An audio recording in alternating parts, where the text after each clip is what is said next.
1, 2. Sveiki, sveiki, ačiū Jums. Tadada. Mes kaip tie, anie treti.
Ačiū, kad pasirinkote Voiceless avialinijas. Prisisekite saugos diržus. Linkime gero skrydžio. Pasitikite grupę Voiceless.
Here we go. Fantastic band called Voiceless. Thank you so much, guys, for nice beginning. Voiceless is a band that exists already about 10 years. As name indicates, no voices, no singing, but two cellos, drums, some electronic music, and interpretations of classical rock hits. So, ladies and gentlemen, welcome to our second day. How are you doing? Very quiet.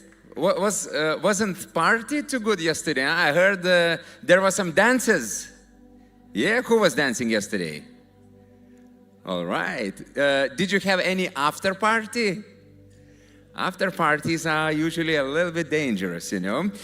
Okay, one way or another, welcome to our second day. It's a really nice day. It's nice to see you here. And today we'll be talking, we will be discussing, we will be sharing our experiences. We will hear from various representatives of different Baltic Sea cities. And of course, we'll talk about experiences and about future. I would like to ask one question. Do you have mobile phones? Who has? Show me. Now, go to our beautiful bridge, pier, and drop it in the sea. Let's live without phones. No, don't do that. Please check our QR code, and if you have ability, can you scan it? Because later it will be very useful, because you will be able to write your questions in Slido app. As well, there will be possibilities just to give your questions right from your places. And I believe that we can begin. And for the first speech, I would like to invite to the stage President of UBC, Mantas Jurgutis.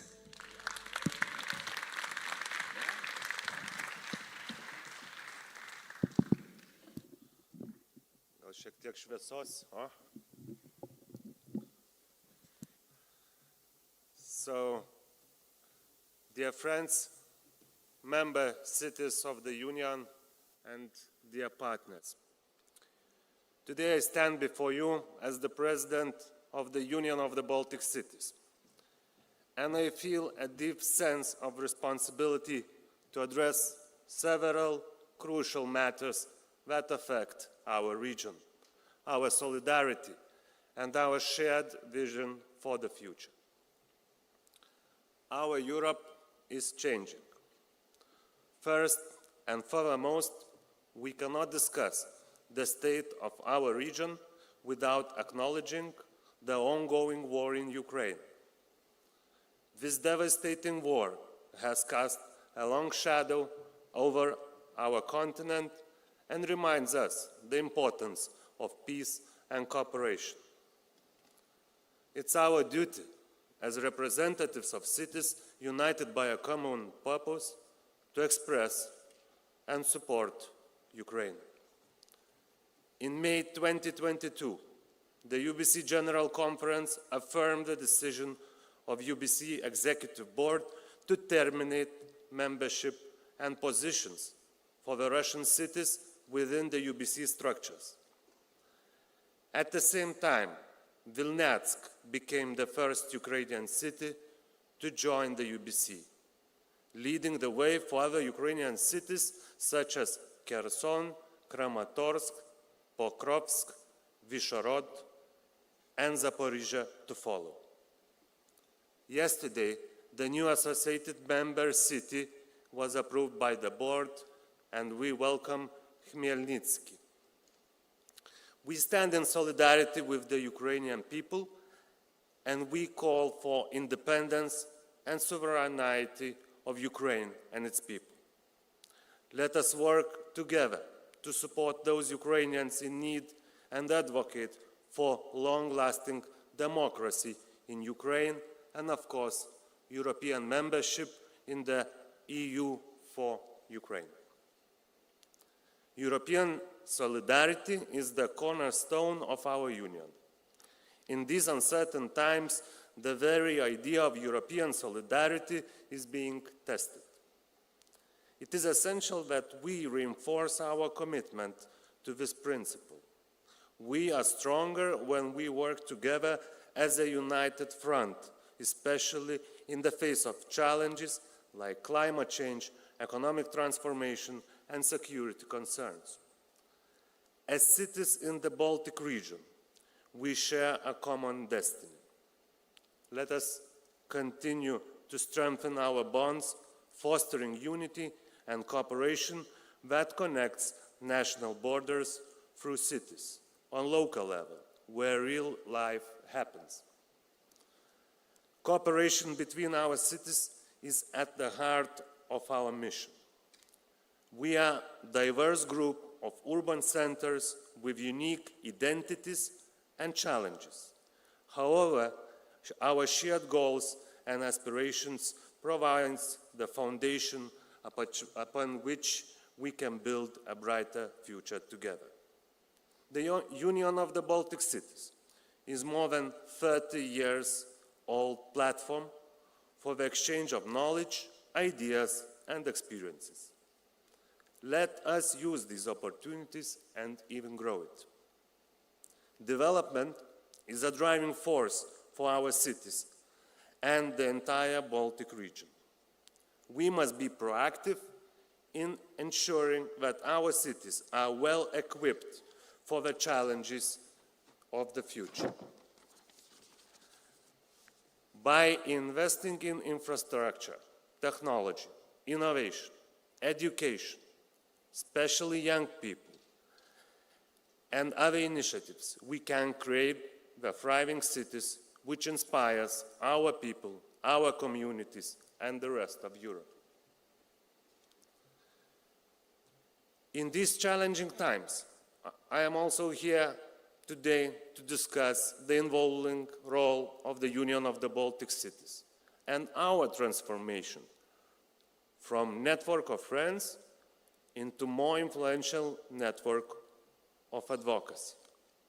For decades, the Union of the Baltic Cities has been a platform where friends meet and organizations have come together, fostering collaborations, exchanging the ideas, and the strengthening of bonds among the cities in the Baltic region. The relationships we have built, the knowledge we have shared, and the projects we have undertaken have all very valuable. They have laid the foundation for the future that demands our transformation as the transforming Europe as well. To effectively serve as an advocacy platform, we must collectively define our common goals and interests as outlined in our new strategic plan and policy positions. With a unique perspective on the Baltic region issues, we must draw attention to matters such as environment sustainability, security, social inclusion, influencing regional and European policies through a unified voice. Leveraging our extensive network and partnerships will broaden our outreach and collaborate with like-minded organizations. Investing in capacity building, training, and resources for member cities is a priority to empower effective advocacy. Lastly, we emphasize transparent and inclusive public engagement to keep our citizens informed and engaged in our role as a respected advocacy platform. Dear friends, ladies and gentlemen, since our platform was founded in Gdansk in 1991, Union of the Baltic Cities stands for peaceful collaboration and shared purpose. As we navigate these challenging times, we must keep in mind the importance of our support for Ukraine, the strength of European solidarity, the opportunities presented by cooperation between our cities, and imperative of continued development. We have the potential to shape the future of our region and make it a model of unity and progress. Together, we can achieve great things, and together we will work towards a brighter future for our cities and the Baltic region. Thank you for your commitment to our shared vision, and let's continue to strive for a better future. Have a wonderful conference and welcome everyone. Thank you. Thank you, Mantas. Here is some remembrance of our conference. Ladies and gentlemen, I would like to inform you that today we will be having a conference and plenary session of two parts. First part is right now. After that, we'll have some short coffee break, and after that, we will continue. We will continue here. So please don't leave this place. And later on, 7:30, we will move to another place, legendary place in Palanga. It's called Kurhaus. There we will have dinner and some nice musical surprises. And for now, I would like to invite Mayor of Palanga, Šarūnas Vaitkus.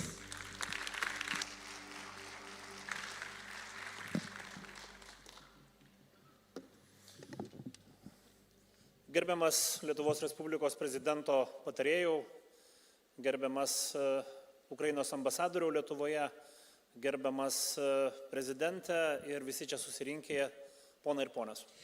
Dear guests, dear representative of Lithuania's president, dear ambassador of Ukraine, dear guests, welcome. Pirmiausia, tikiu, kad Palanga tikrai padarys jums įspūdį ir jūs čia sugrįšite ne kartą. First of all, I hope that Palanga will give you good impressions and you'll be back not once, not twice. Vakar buvo malonu žiūrėti jūs, kaip jūs šokote ir linksminotės.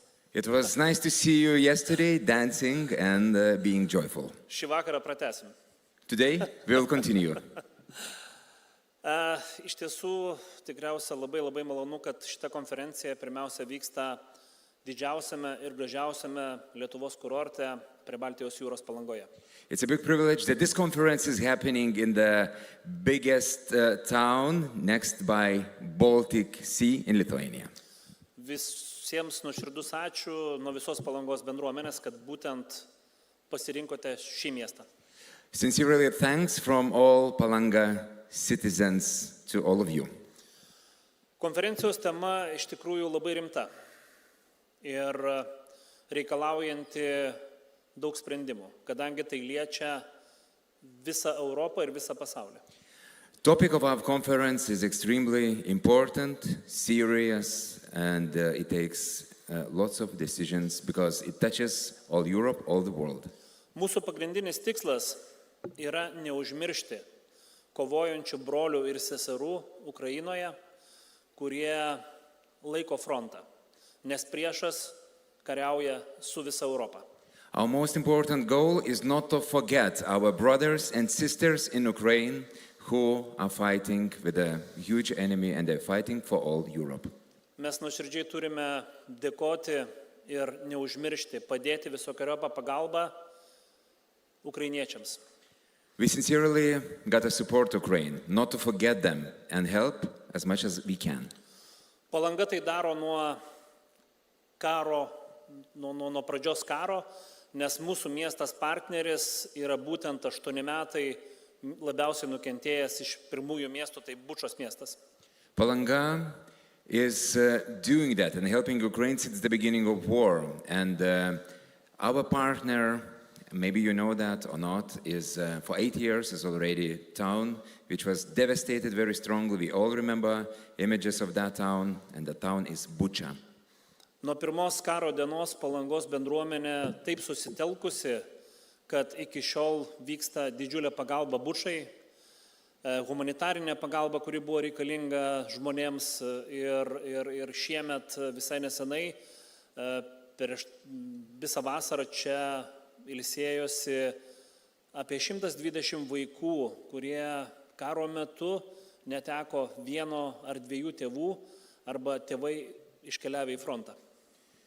All community of Palanga is very actively helping to Bucha. For example, during summertime to Palanga, for rest came 120 kids. Kids of those parents who are or in the front or who, unfortunately, one of them might be dead. Šiuo metu Palangoje gyvena apie 600 ukrainiečių. At this moment, at Palanga lives around 600 Ukrainians. Tai yra karo pabėgėliai. They are refugees.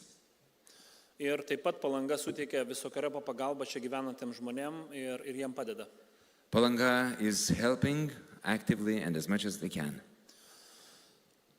Taigi, gerbiami konferencijos dalyviai, tema labai rimta, linkiu gražios dienos, šiandien darbingos dienos, pagalvokim apie tai, kaip dar labiau padėti mūsų broliam ir seserim ir slava Ukraine. Heroim Slava. So dear members of the conference, let's not forget Ukraine. Let's have a nice discussions because topic is very important and let's think about other ways how we can help Ukraine. Slava Ukraine. Heroim slava. Good day. Thank you. Ačiū.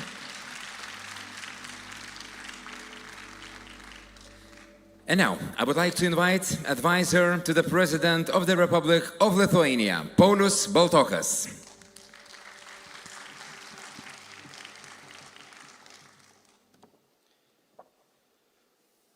Distinguished guests of the conference, His Excellency Ambassador, Mayors, President Mantas, first of all, I'm happy to be here and I want to say a big thank you from the President.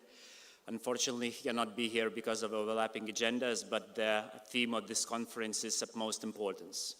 It brings two really important topics together.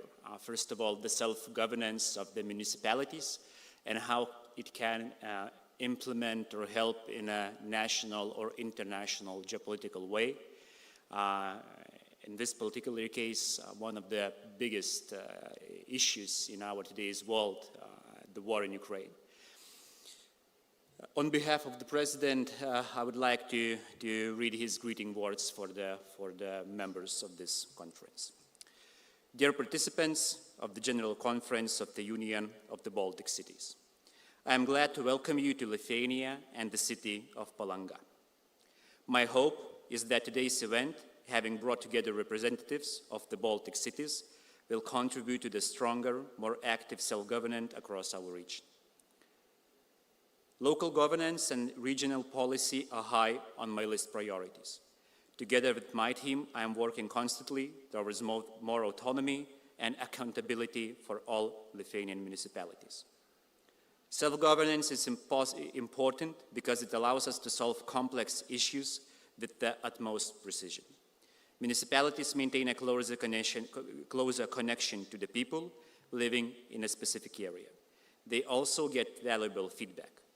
This is crucial in a dense urban environment where national policies on health, education, culture, and other issues must be implemented. Without municipalities having a say in decision-making, no country could realize its full potential. Presently, with our region experiencing serious geopolitical tensions, it's time for communities and municipalities to step up. Therefore, I am particularly happy that today's event is dedicated to supporting Ukrainian cities and their people. I know that many Lithuanian cities have already donated generators and other equipment to the cities of Ukraine, while also taking in war refugees and organizing their educational, cultural, and health support. I am also sure that representatives of other cities from Baltic region have valuable experience to share. Today, I am grateful to every municipality that is already helping Ukraine, and I wish that this event helps us find new ways for Baltic cities to contribute to the matter. Have a productive conference and a pleasant stay in Palanga. His Excellency Gitanas Nausėdas, President of the Republic of Lithuania. Thank you so much. Advisor to the President of the Republic of Lithuania, Paulius Baltokas, and now it's our privilege to invite Ukraine's ambassador to the Republic of Lithuania, Petro Bešta.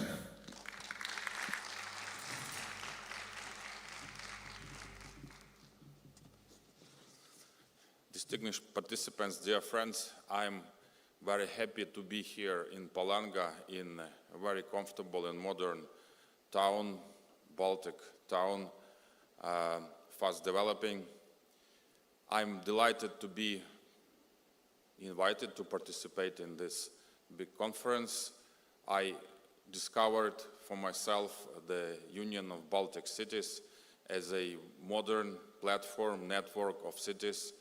We live in the 21st century, which is the century of networks and platforms, which empowers its participant to build big ambition, to act fast, and to be more effective than someone else.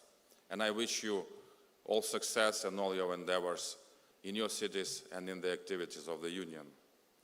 Today's event has special importance because it's focused on the questions of the present and future of Europe, of which Ukraine is an integral part. Ukraine has been attacked by the Russian terrorist state, defends itself, but also the whole Europe, your countries, cities and communities from authoritarianism and medieval barbarism.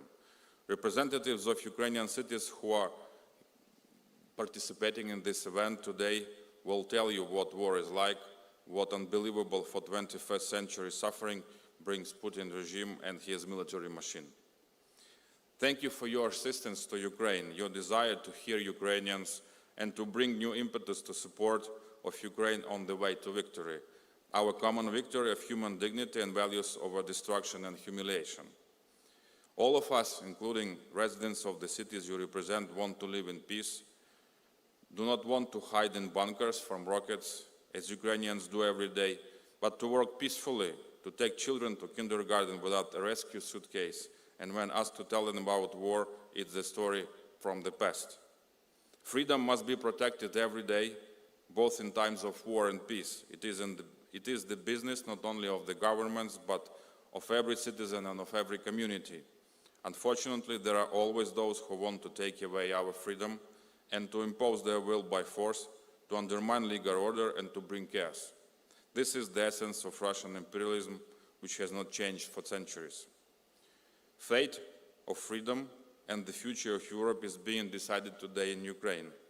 Ukraine's victory in this war, restoration of its territorial integrity and integration into EU and NATO is the only way to restore and sustainably protect stability and rules-based order in Europe and the world.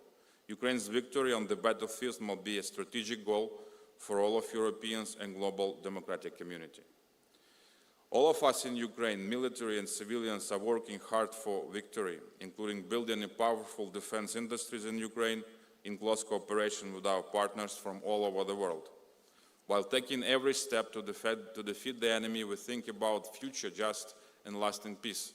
The peace formula of President Zelensky is universal in its nature and is a foundation not only to end Russia's war of aggression against Ukraine, but also to establish an effective algorithm to protect freedom and legal order and to overcome regional and global crises. Russia's war against Ukraine has drastically worsened security in the Baltic Sea region and the whole of Europe. It is obvious without Ukraine there can be no effective European security architecture, and I'm talking about Ukraine's full membership in the EU and NATO. We are looking forward to consolidated, quick political decisions by the state members. There is no alternative to the isolation of Russia. Sanctions against Russia, but also Belarus and Iran must be tightened. We must ensure accountability for those responsible for the crime of aggression and war crimes.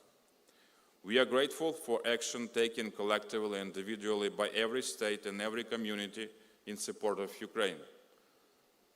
And everything you do for Ukraine is an investment in our common, better protected present and future. Regions and municipalities of your countries played a very important role in maintaining the resilience of Ukraine. Under your leadership, a huge multifaceted assistance for Ukraine has been mobilized, including for Ukrainian women and children which fled the atrocities of war. The solidarity of Lithuanian municipalities and people is truly unprecedented. Numerous fundraising campaigns by Lithuanians became a breakthrough for Europe, for the whole world. They help our people in every way to recover and to find a second home in Lithuania, at least a temporary one. Ukrainians got the opportunity to work, study in schools according to Ukrainian programs, integrate, receive medical care. Under the patronage of the First Ladies of Lithuania and Ukraine, the cultural and educational space, Ukrainian Center in Vilnius, was established. It is a flagship project in Europe that has become a unique example of cooperation. We thank Palanga, Klaipėda, Kaunas, as well as Gdansk, Tallinn, Helsinki, Hamburg, other UBC member cities, all true friends of Ukrainians and Ukrainians, true friends of freedom and democracy. We need help not only to win on the battlefield, we need further assistance to restore and protect the energy sector, to rebuild its infrastructure without waiting for the end of the war. Russia continues its massive missile attacks and will escalate through the coming winter to freeze Ukrainians again. The main priorities of Ukraine's rapid recovery include energy sphere, humanitarian demining, housing, critical and social infrastructure, and supporting economy. At the Reconstruction Conference in London this year, Ukraine launched the DREAM, the Digital Reconstruction Ecosystem for Accountable Management, a fully transparent electronic platform to coordinate all stages of reconstruction project implementation. The global project United 24, initiated by the President of Ukraine, allows everyone to join, supporting Ukraine and provide real assistance to Ukrainian citizens affected by the war. Restoring Ukraine is an important area of economic diplomacy and cooperation between cities. Now Ukraine is forming a coalition of businesses and partners to invest in recovery, which will complement intergovernmental partnerships, provide the necessary resources, and bring long-term benefits to all stakeholders. Helping Ukraine is a win-win situation. A restored, stable, and prosperous Ukraine will serve a prerequisite for lasting peace in Europe. Ukrainians share a strong belief in the victory of Ukraine as soon as possible and bravely fight for the freedom. May your municipalities and your communities continue to be motivated, brave, united in supporting Ukraine. Thank you, and I wish you a good conference.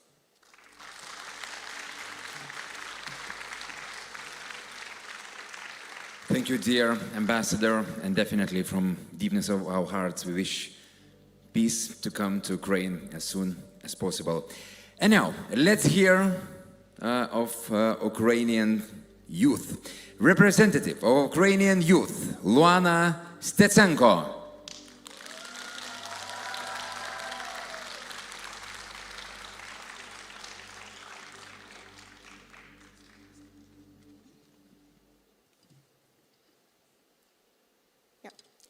First of all, thank you for the opportunity to address you at the UBC conference today.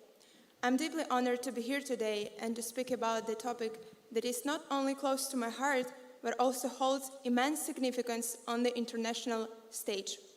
The subject I will be speaking about is the war in Ukraine. Why should we continue to help Ukraine? And why should we speak about Ukraine on different international platforms and the youth role of it? I'm Ukrainian who was compelled to leave my country due to the ongoing war here. The Russian war in Ukraine is not just a distant news story for me. It is a painful reality that has affected the lives of millions, and including my own. The full-scale Russian invasion of Ukraine is causing immeasurable sufferings, losses of life, and displacement of countless individuals. Families have been torn apart, and homes destroyed, and livelihoods shattered. In this case, I would like to highlight 3 key points. By supporting Ukraine, we promote the values of democracy, sovereignty, and self-determination. The international community must recognize that a peaceful, sovereign, and prosperous Ukraine contributes to overall European stability. It is important to stress that supporting Ukraine means supporting fundamental principles of international law and human rights. It sends a clear message that we stand for a world where nations can coexist peacefully and without the fear of aggression and external interference. Raising awareness about the Russian war in Ukraine and advocating for its resolution on international platforms is paramount. While humanitarian and military assistance is vital, advocacy is a complementary tool that helps ensure that war remains in a spotlight.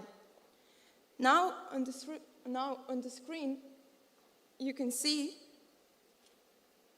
Yeah. Now on the screen you can see how much damage Russia has done and keep doing this. But it will be rebuilt one day, for sure.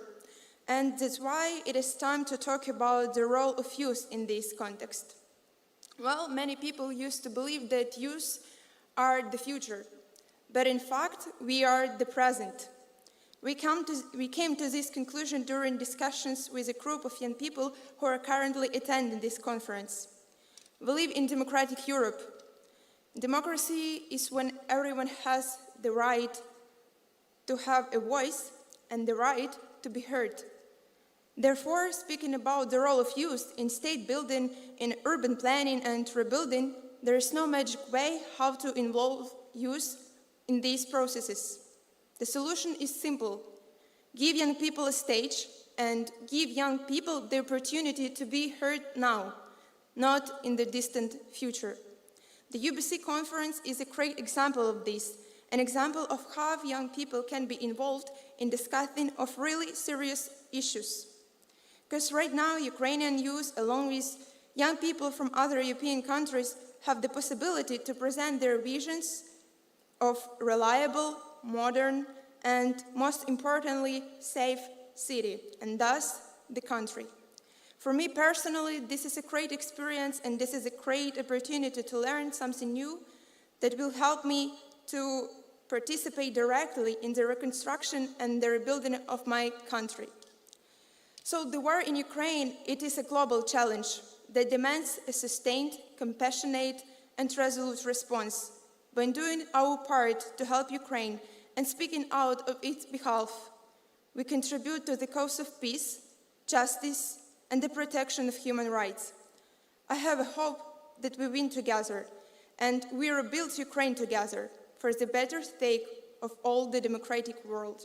I'm really grateful for all the support to Ukraine, and thank you very much for your attention.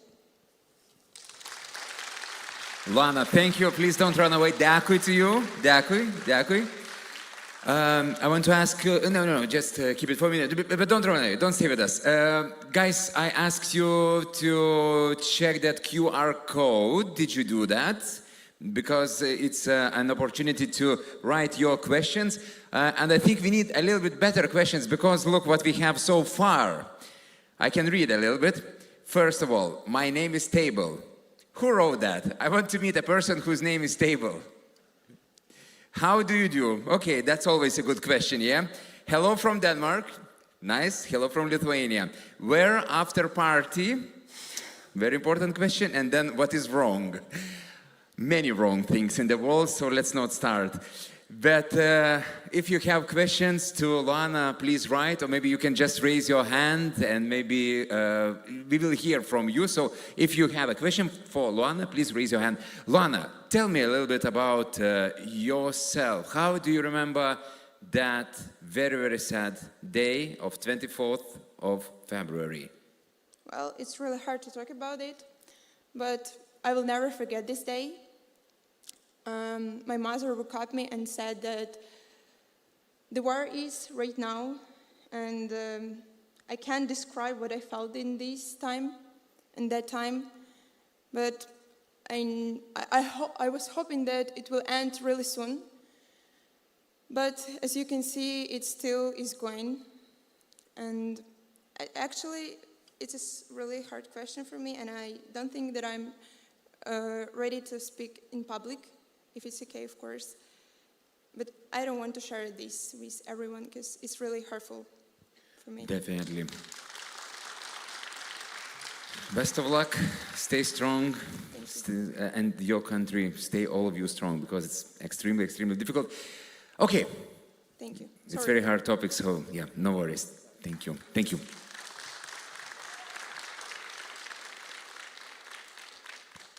And now, I would like to invite Director General of Council of the Baltic Sea States, Grzegorz Poznański.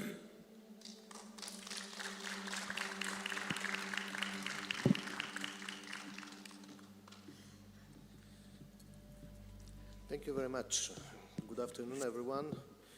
Frankly speaking, after Lena's presentation, I should skip mine.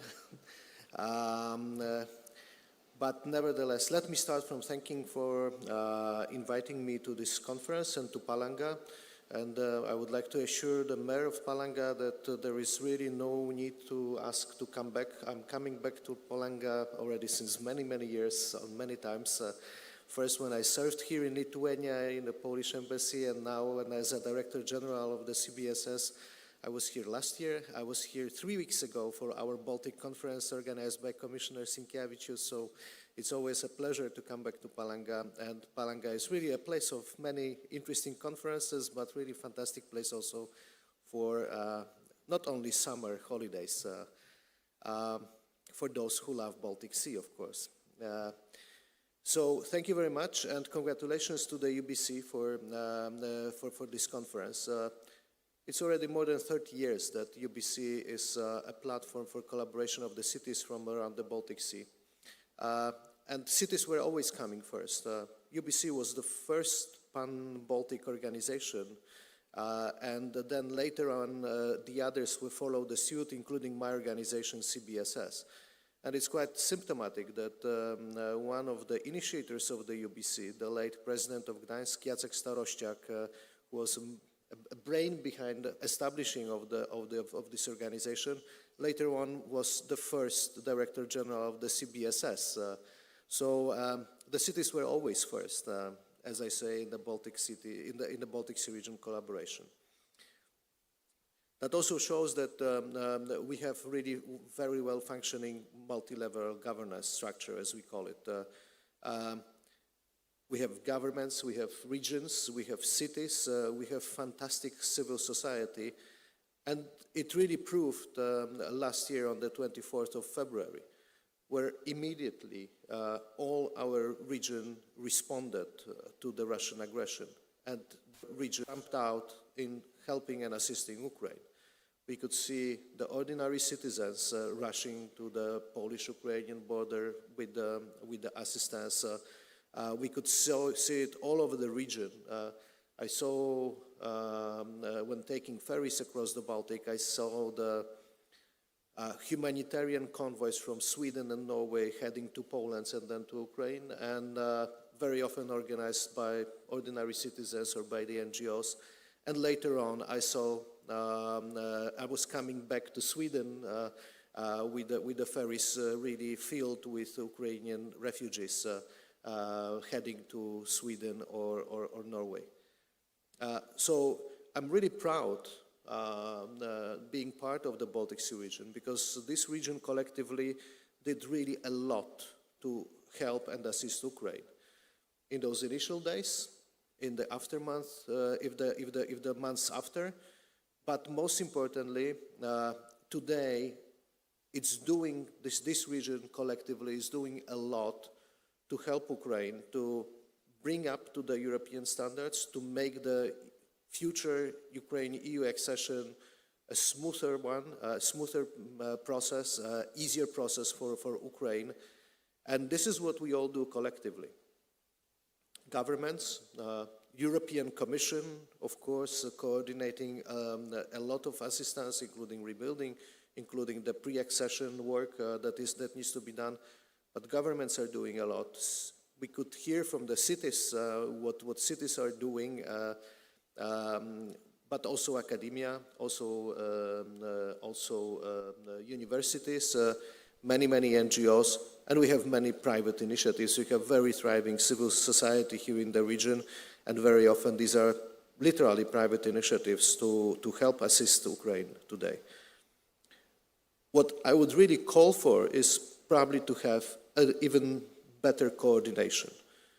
I think that we should have the coordination mechanisms here in the region to be better informed what kind of assistance is provided to Ukraine, to have kind of a stock taking, and to be better inform each other and exchange experiences. This conference is a fantastic example how the cities can collaborate and coordinate between each other and exchange the experience. But I think that this should be, as we have this multi-level governance structure, we should have such a multi-level mechanism here in the region. When I talk about the coordination mechanism, I can offer the CBSS as a good meeting place for many levels of this multi-level governance structure. As you know, we are 10 member states and the European Union, including European Commission, very much involved in our expert groups, in our projects. But our modus operandi on every level is to include the sub-regional level and the local level. We collaborate with the cities on many projects, on many. We are inviting the cities and the regions to our expert groups. So we already have this modus operandi, and we should try to think about having the focal point to exchange the information, not to duplicate our efforts. Let's be frank. There will be no more money than we have today, for example, to assist Ukraine. But we need to spend them in a good manner. We need to spend them smartly, not to duplicate, but to really fill the blank spots. And we need this knowledge. So I really hope that this already more than 30 years strategic partnership between the CBSS and the UBC will help to establish such mechanisms. The UBC is really fantastic functioning structure with the Secretariat in Gdańsk, but also with the commissions.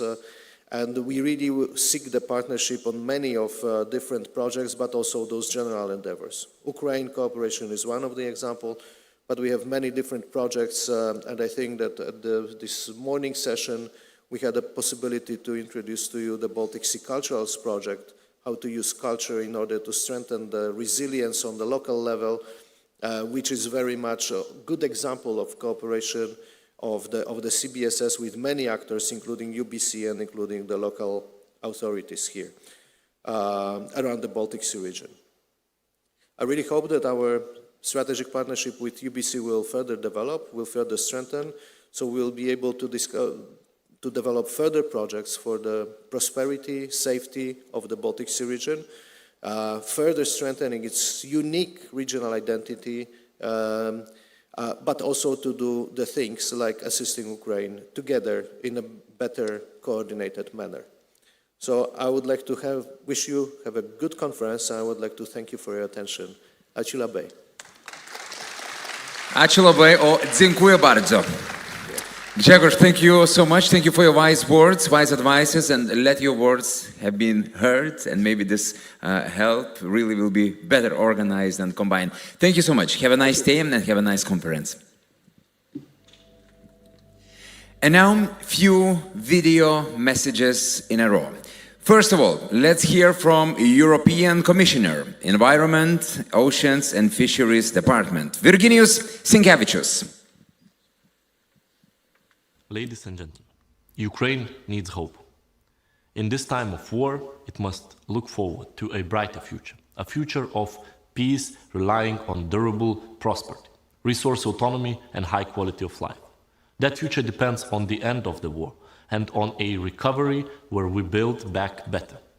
The Commission is working closely with Ukraine, helping speed its progress on the path to the EU accession. Part of that work is helping Ukraine align its environmental laws with the EU acquis, the most ambitious body of legislation to protect the environment anywhere in the world. I would also like to mention the high-level working group on environmental consequences from the war, chaired by the Office of the President of Ukraine.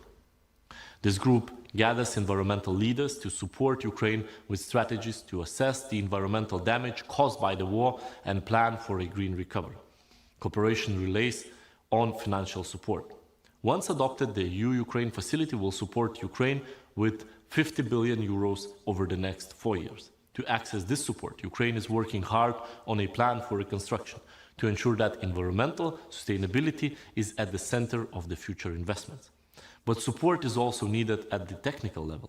Municipalities need to help to find solutions that deliver at scale, like the assistance now offered by the Union of the Baltic Cities. The EU responds in the Phoenix initiative. Phoenix is a tailor-made combination of European Commission programs targeted to support Ukrainian policymakers and civil society for a green recovery. The first part is the new European Bauhaus for Ukraine. It puts cutting-edge knowledge from a community of experts at the disposal of Ukraine for a reconstruction that is both affordable and sustainable.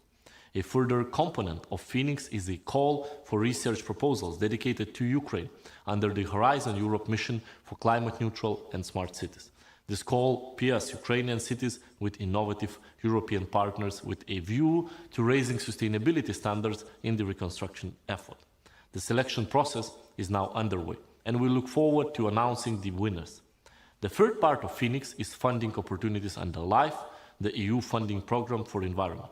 Decisions are expected very soon on developing spatial planning capacities in Ukraine with a particular focus on the management and reuse of debris and hazardous waste. Lastly, please put the 28th November in your diaries. That's the start of a 4-day conference in Vilnius, organized by European Commission on the green recovery in Ukraine. It's closely related to Phoenix, and it offers in-depth discussions and networking opportunities for policymakers, business actors, and civil society. The goal is clear: taking stock of concrete challenges and solutions to make sure the recovery and reconstruction of Ukraine is green. Ladies and gentlemen, let me close by recalling that any meaningful support to Ukraine relies on the time and commitment of experts from across European cities. For this, I would like to thank you for your engagement and to wish you all the best for the conference today. Slava Ukraini! You needed to say a little bit louder because he couldn't hear. Okay, next time, try it louder. Let's hear from Mayor of Tallinn, representative of Eurocities Treasurer, Mikhail Tolvart.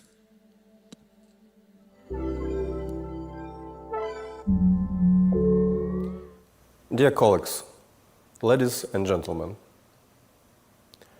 on the 24th of February 2022, Russian troops invaded Ukraine, and the world we used to know turned upside down. In the turmoil that followed, cities were the first to react. We organized temporary shelters for the thousands of refugees fleeing from Ukraine. We collected and sent all kinds of humanitarian aid to our colleagues and partners in the Ukrainian cities. We created new and recreated existing public services to suit the needs of our new Ukrainian community members. I do not by any means want to diminish the role of the national governments and the military support, but war is not just a military affair. It is a human catastrophe, and cities, being the closest level of government to their people, have the knowledge and means to support these people. We act quickly and are in our decision usually more flexible than the state. On the other hand, our resources are not unlimited.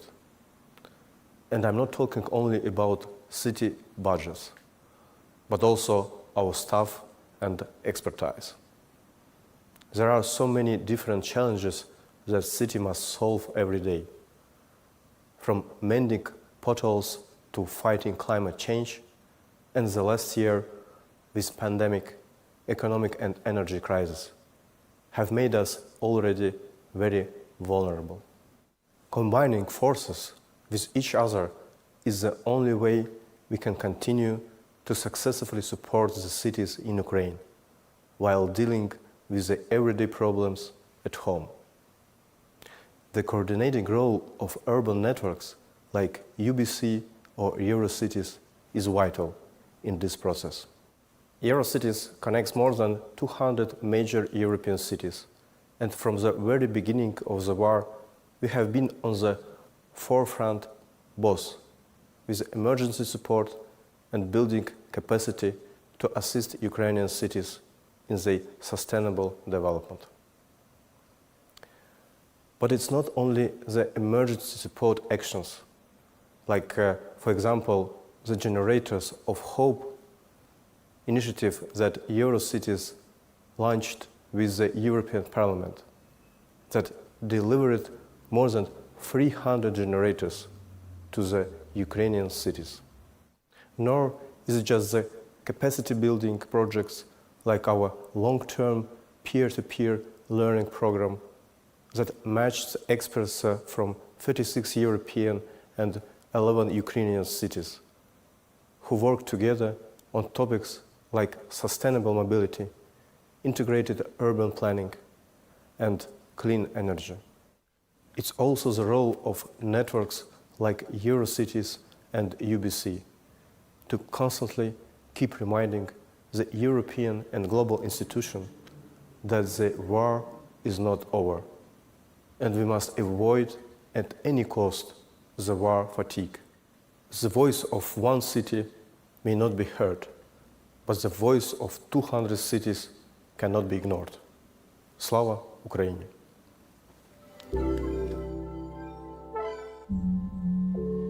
And now, President of European Committee of the Regions, Vasco Alves Cordeiro. Dear colleagues, dear friends, it is with great pleasure that I address you today. I would like to start by thanking our hosts, the Union of the Baltic Cities, President Mantas Jurgutis, and the Mayor of Palanga, Sarunas Vaitkus. Although I regret that I cannot join you, I take this opportunity to wish you a fruitful exchange. You have chosen to focus your discussions on the support to Ukraine in its reconstruction process and its path towards EU accession. Baltic Sea cities have been exemplary in their support to Ukraine. To just name a few examples. Tallinn in Estonia established a special school for Ukrainian students, employing Ukrainian teachers and teaching Ukrainian language and culture. Vaasa in Finland set up a daycare center which organizes joint activities for Ukrainian children and their parents and gathers donations for those families. Besides donating humanitarian material, ambulances and buses, Gdynia in Poland is supporting Ukrainian imports and exports through special programs set up by its seaport.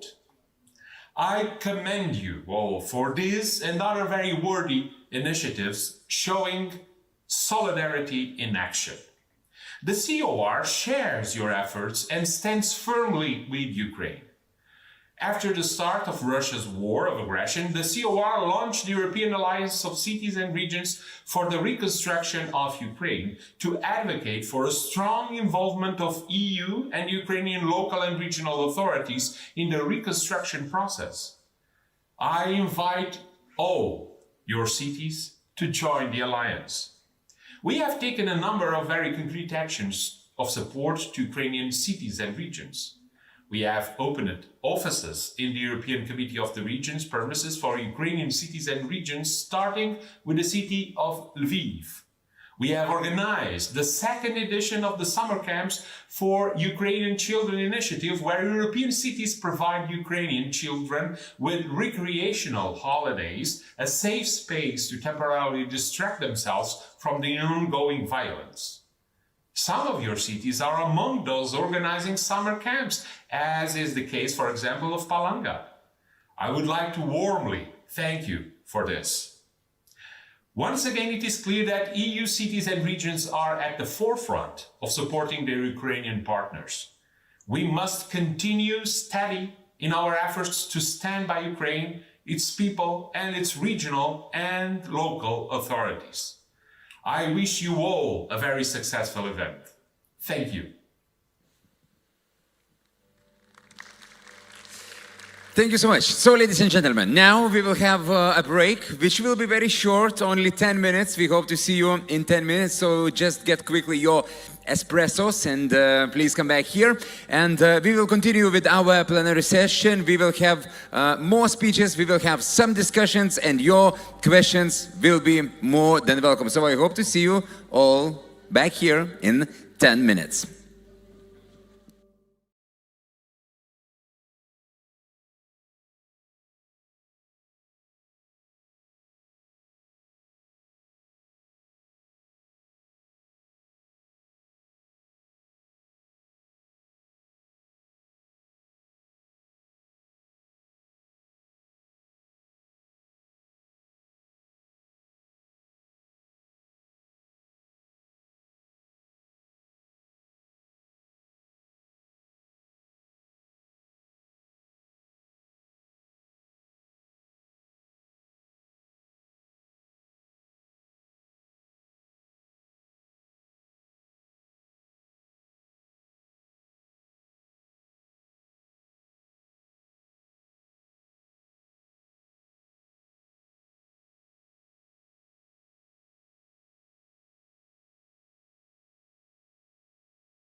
Thank you so much, talented and of course very loud children of Palanga.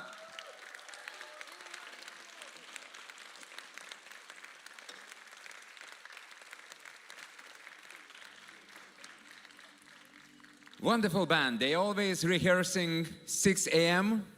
in the morning and all neighbors love them. So best of luck to all our guests who were sitting in a first row. Can you hear me well? No, I cannot hear you. So one way or another, if you need contact of a good ear doctor, please let me know. We have good in Palanga. For new clients, I get commission, so. All right, so fantastic performance and really awoke us. It's very nice before second session, and let's begin.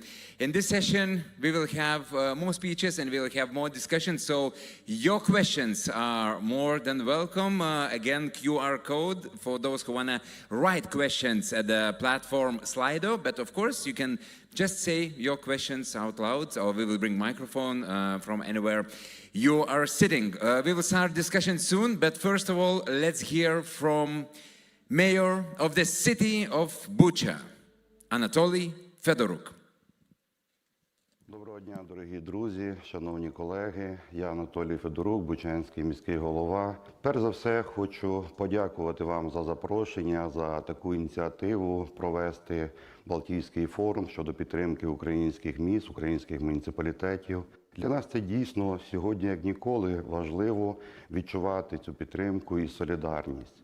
Українські міста, українські муніципалітети мають відчувати навіть в умовах війни вашу підтримку для того, аби інтегруватися в європейський простір, тому що ми є європейська велика родина. Виходячи із тих викликів, які мають муніципалітети України, ми вдячні за ту підтримку, яку ми маємо нині. Як приклад наведу співпраця між Бучею і містом Паланга, литовським містом Паланга, дало свої позитивні результати, виходячи із російської агресії і взагалі для розвитку Бучанської громади, тому що 10 років тісної співпраці фактично дало можливість відчути і зрозуміти один одного, підтримувати в спільних проєктах, спільних починаннях.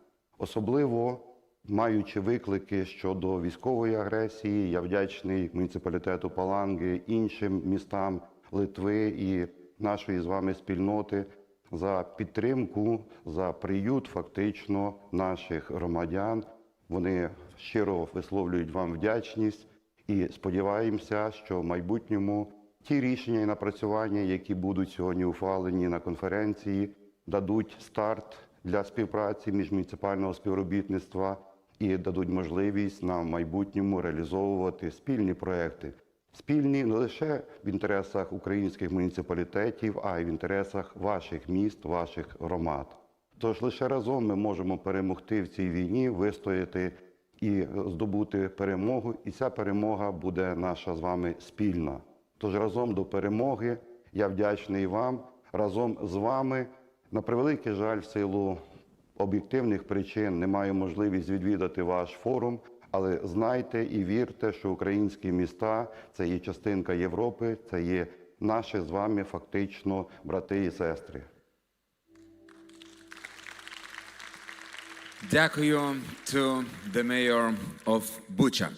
And now, as I said, we will have some discussions, some speeches. We will be discussing in groups of 3 or 2 people. So I would like to invite first group, and that is Mayor of Liepaja, member of the Committee of the Regions, Gunnars Ansins. As well, at our conference, supposed to perform Deputy Mayor of Gdynia, Katarzyna Gruszecka-Spigala. Unfortunately, plans have changed, so we are invited Maya Wagner. She represents municipality of Gdynia. She is head of culture department. Hello.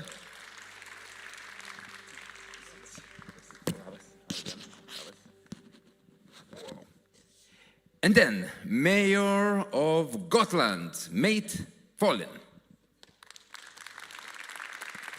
Hello, take your seats. So as I said, we'll be hearing from you, and after that we will have some discussion. So first of all, dear Gunnars, I would like to invite some to present your speech.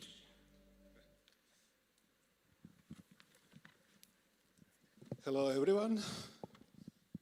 You know, I'm the mayor who is always asking questions before I'm starting. Do you know the name called Liepāja? Who knows? Yeah. Could you raise hands?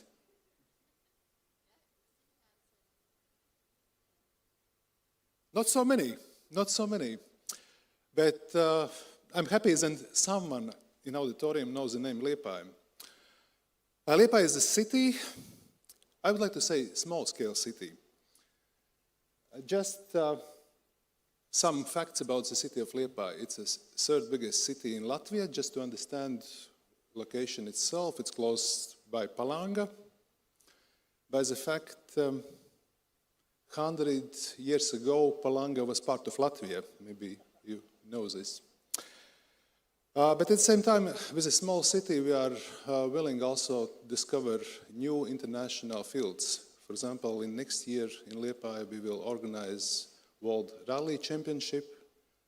We're on the way, together with our capital city, Riga, to be climate neutral city in 2013. And of course, we will be a capital of culture, Europe capital of culture in 2027. This was a very short introduction about the city itself. But of course, today we are having a very important topic, how cities acting and doing in relation supporting Ukraine. Today I would like to say the situation is more complicated. Just a few weeks ago, on the news we had another war. The war with Palestinians in Israel. This is making our lives in the Baltic Sea region more difficult. For example, 1 year ago, does someone of you believe that the schools, kindergartens in your cities each day will receive emails regarding bombs, regarding terroristic acts in the Baltic Sea region cities? If someone asked me 1 year ago, I did not believe this. But Ukrainian cities already had this experience of tragedy. Therefore, I would like to say we are as a cities have to be standing for Ukrainian cities, standing and working together to support. City of Liepāja, like I said, it's a small city, 70,000 inhabitants. But what we did? From day one, we provided all support to people who came as refugees to Latvia and to Liepāja. In Liepāja case, we have a little bit different situation because we had a ferry line connecting Liepāja with Germany. And Liepāja became a base for transit passengers. At the same time, we take care of each person who is coming to Liepāja with housing, with food, with first aid, what Ukrainians needed. Of course, if you are talking about numbers of people who was visiting Liepāja for a transit, it was more than the people who were staying in the city of Liepāja. Today we are having approximately 1,500 Ukrainians who are living in the city of Liepāja. We are trying, together with our NGOs, support learning languages, trying to find the jobs, and trying to integrate in society. But at the same time, I think it's very important for the cities is also very strong highlighting our attitudes to this particular case. And therefore, from the city of Liepāja, together with the embassies, we are also bringing a number of exhibitions in the city of Liepāja, just to describing how real life is in the cities was bombed in Ukraine. It was a very short case from Liepāja, but I think UBC have to be one organization in the Baltic Sea region who will coordinate all support activities through the number of NGOs, through direct support to cities in Ukraine. For example, Liepāja is also, as a climate-neutral city in 2013, is supporting this concept for Berdyansk. The city has already started moving forward for climate-neutral city. And today, with support of Liepāja, we will try to do our best to support the city itself, of course, after war will be ended. Thank you very much indeed for a very short 7 minutes time from Liepāja. Paldies! Paldies! Thank you so much. So, Maya, now your turn.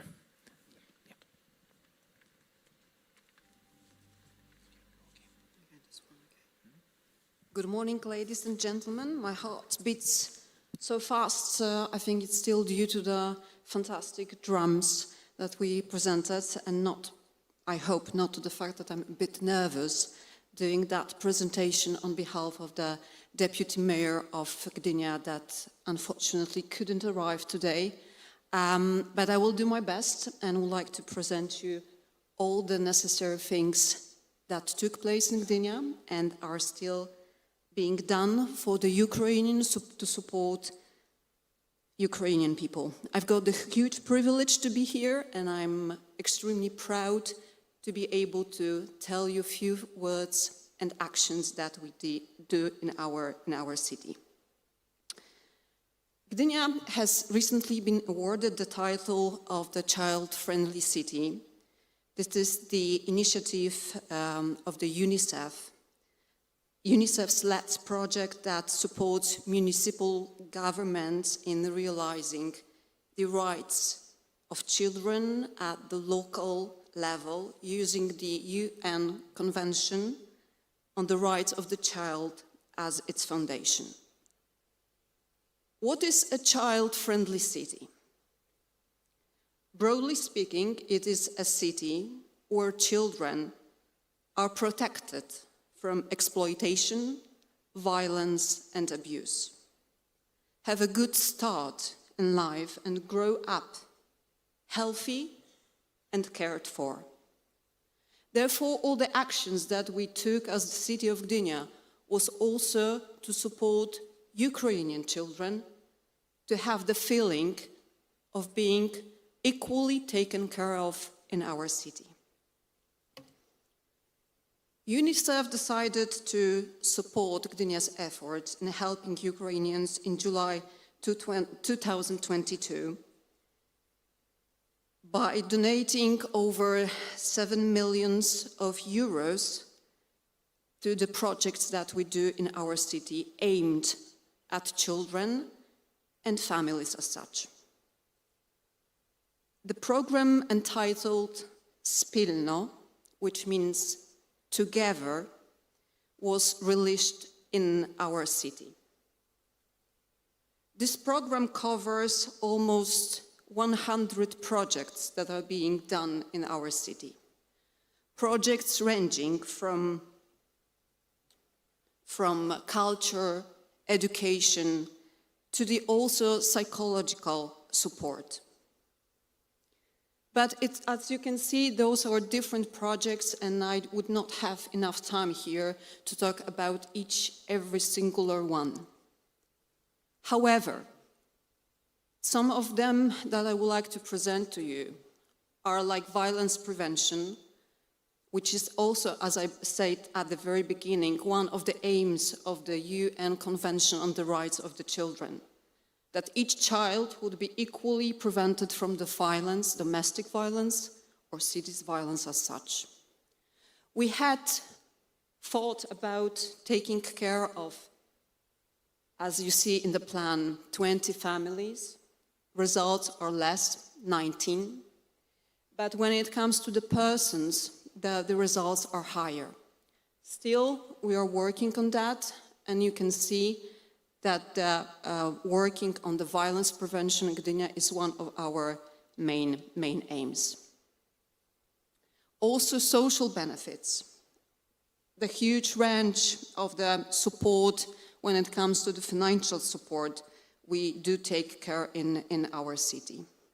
As you can see, all those parameters show you the number of the not only money invested or supported for the particular families, but also a whole range of the local initiatives, local authorities, local organizations that take place and are involved in the whole program of Spilno. Culture as one of the main parts of making Ukrainian children welcome in our city, children that would have the feeling of importance of their heritage and that what they bring to our society. This is not only, as it is written here, the language lessons, the programs of showing the Polish culture, but also to make Ukrainian culture visible and seen as such in the local institution, non-governmental organization, by making exhibition, musical concerts, and so on and so on. Also education. In Gdynia we've got 26,000 students in the kindergarten, starting from the kindergarten, primary school, till secondary school. Nearly 20% of them are Ukrainians. Each school is equipped with the tutors of Ukrainian language support so that the children in our schools from the Ukraine will feel safe and will be heard.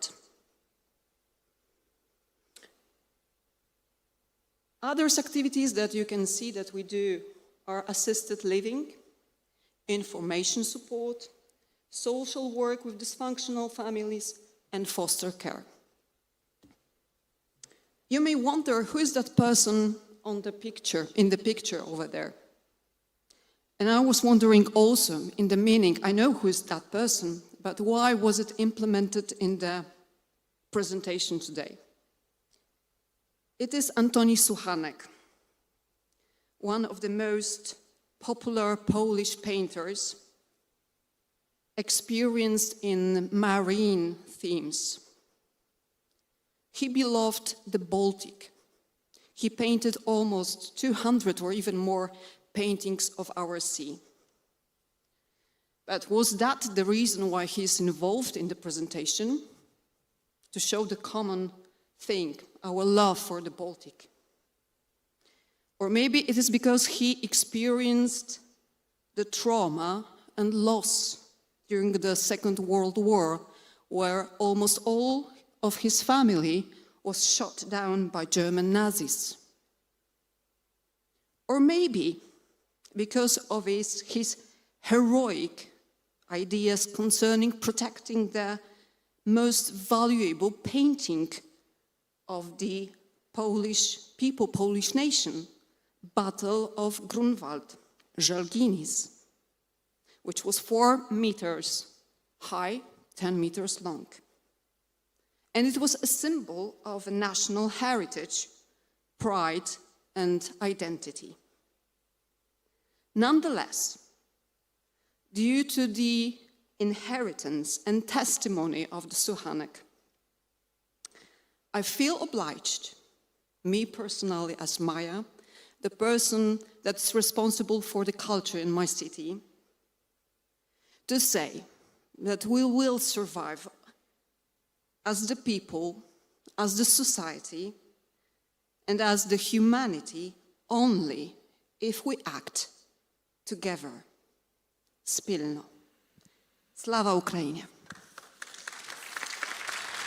Maya, thank you so much. And now Mayor of Gotland, Mate Follen.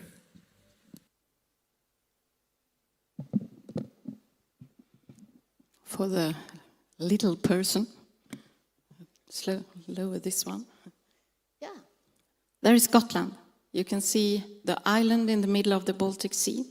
and I'm the mayor of Gotland. And I thank you so much, Mayor Vaitkus of Palanga, and I also thank Mr. President of the UBC, Mr. Jurgutis, for gathering us here today in the beautiful city of Palanga. I already love it, and yes, I will be back. Maybe not once, but twice, or something even better than that, in the middle of the Baltic Sea to discuss these very important questions and the support of the Baltic cities of Ukraine. As mayor of Gotland, I wish to share with you my community's long-term relationships with a village called Zmejevka in Kherson Oblast. And I will talk about what we are doing together there. I will also tell you about the relationship and how we have cooperated and how we now support Zmejevka during the war. But first, of course, some words about Gotland. On Gotland, there is 61,000 of us islanders living as permanent residents. And during summer, we triple that. Maybe it's the same here. Typical tourist destination. And we have on Gotland welcomed near 300 Ukrainian refugees, mostly women, kids, and also some families. They all study Swedish now. They go to work, go in preschools and schools, doing sports, and some have started companies. It's not easy, of course, but it is a very tough situation, but the islanders really do what we can. And Gotland has a very long history together with the village Zmejevka in Ukraine. Zmejevka is located next to the Dnieper River, 80 kilometers north of Crimea. And the story of the village is really fascinating. Swedish farmers from the island Hiiumaa in present Estonia founded the village in 1782. And they were forcibly moved there by Russia's Empress Catherine the Great and lived there for 150 years and kept their Swedish language and traditions, and still do today. After hard times, the villagers were given permission to leave and go home to Sweden in 1929. And most of them ended up on Gotland. And we have them still there. Some villages, although, get back to the Zmejevka village, and still we have relationships going on between Zmejevka and Sweden. We have the same names, and we understand each other very well. And Region Gotland has been a twin city with Zmejevka, or as we say in Swedish, Gammel Svenskby, or in English, Old Swedish Village, since 2001. And during this period, we have initiated a number of cooperation projects and activities. And the cooperations has focused on agriculture development, promotion of the tourism sector, and on democracy and democracy processes. The cooperation has been by ICLD, the Swedish International Center of Local Democracy. Many members of staff and politicians have visited Zmejevka throughout the years, and vice versa. And the cooperation has led to empowering local leaders in their capacity to create local collaboration initiatives and businesses that contribute to local growth and cohesion. And it has been beneficial to Gotland too, since it gives our member of staff a chance to exchange and develop their skills and new tools of development. The main result, although, consists of human interaction and trust. And early in February the 24th, 2022, the villagers of Zmejevka were awakened by the sounds of bombings. The village was Russian-occupied territory for 7 months. The mayor was captured and tortured.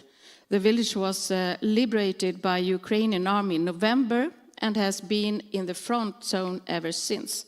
The village has no electricity today, and there is a lack of water and internet.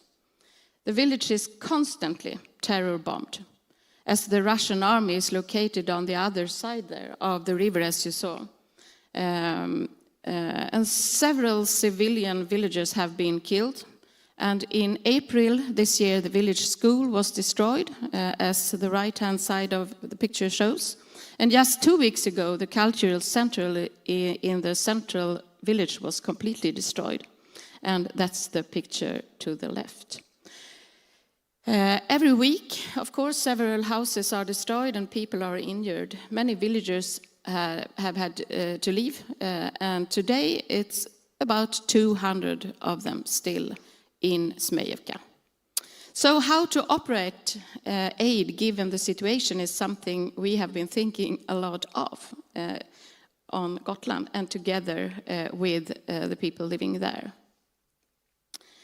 On Gotland we have an association called Svenskbyborna, and it's the relatives of the people that lived in Zmejevka. They started a war fundraiser as soon as the war broke out, and in close cooperation with the villagers, the association has made several emergency aid efforts. Region Gotland has helped the association by actually employing an emergency aid coordinator, which coordinates the aid work. In these difficult times, the long-term personal relationships between citizens and members of the staff in the twin cities have been important both to Zmejevka and Gotland. And without these personal commitments, it would have been impossible, I think, to sustain the line of transport aid, not to mention the distribution of aid locally. So the key word is, of course, trust in each other and in our cooperation. And we work together still, and we have had some 20 aid actions with more than 250,000 euros of worth that the Association of Gamle Svenskby and Region Gotland has orchestrated. And we are now planning a feasibility study with Berislav Oblast for future cooperation. It could start 2024. But it all depends of the state of the war, of course. A sustainable reconstruction in Zmejevka involves, of course, a number of areas. The list is long. The long-term relationship make it possible to really discuss together the ways of work needed now. And focus will be now on anchoring work to involve local residents. So the local dimension and place-based approach is of great importance. Now it is all about the long-term relations and contacts, and we discuss together to raise awareness around mainly two questions. Why prepare ourselves to be able to receive funds for reconstruction? It is not an easy question if you meet war every day. And why prepare ourselves long-term for a EU entry? It is, of course, a challenge to, during war, dare to dream about and plan for the future. But it is, in the same time, crucial. When peace, the long-term goal for the village is to build society from the ground with sustainable infrastructure, in particular water and sewage system, fiber and energy.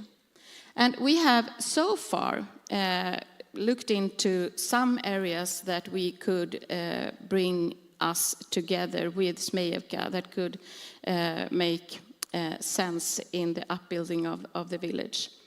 Water is available, but sewage system is not. Garbage disposal and garbage system are missing. It is collected and burnt, and here Gotland, of course, can be of help. Houses are destroyed to the ground. For long-term sustainability, there is a need to focus on attractive living environments for younger people, as we have talked about here in many discussions this day. And here, enabling remote work and access to good housing could be a way. And if it will be possible, there must be a vibration. I mean, the internet must be working. And Gotland is very good in vibration, so we can also here do good. 70% of the houses are ruined, and it's a village with a long history, with some cultural heritage. So it is important that the character of the village is respected. I represent Visby. It's a Hanseatic town, and we have worked a lot with cultural heritage, so we hope that we can also do that together. And here we can see that also the royalties in Sweden are very much in thinking of the Ukrainian and the Zmejevka also. This is the King and Queen of Sweden, and they support the active work we do in Zmejevka. This is a meeting with Ukrainian kids in Gotland. Another asset is that Sweden will have a special responsibility for Kherson Oblast, where Zmejevka is located. So therefore we also work together vis-à-vis the Swedish government, not least the foreign ministry. So long-term cooperation, building relations over decades has built trust. And we can now and must deepen that even more, take it into new dimensions of togetherness. Strategic competence and expertise in multiple areas will be needed, and we on Gotland will, of course, be ready. We can be partners in this. So, dear friends and colleagues, we have a lot of work ahead of us in Europe and in UBC. I sincerely hope that UBC also can find ways to contribute in different strategic and executive ways once peace dawns in Ukraine. So let's do this together. Thank you for your attention. Thank you. Mate, please join us. Ladies and gentlemen, we are running a little bit out of time, but if you have your questions, please raise hands and we will address those questions as well. Once again, I remind you that you can write your questions on the Slido platform. So one by one, shortly, quickly, where is microphone? It's here. Mate, I want to start with you. Thank you, really. It was nice to hear about Gotland, which is very nearby. Yeah. Nearby? How many kilometers from here? Yeah. The most nearby is Sweden. We can come. Yeah, we need. So you must all come there, and we will welcome you warmly, of course. Yeah. 160.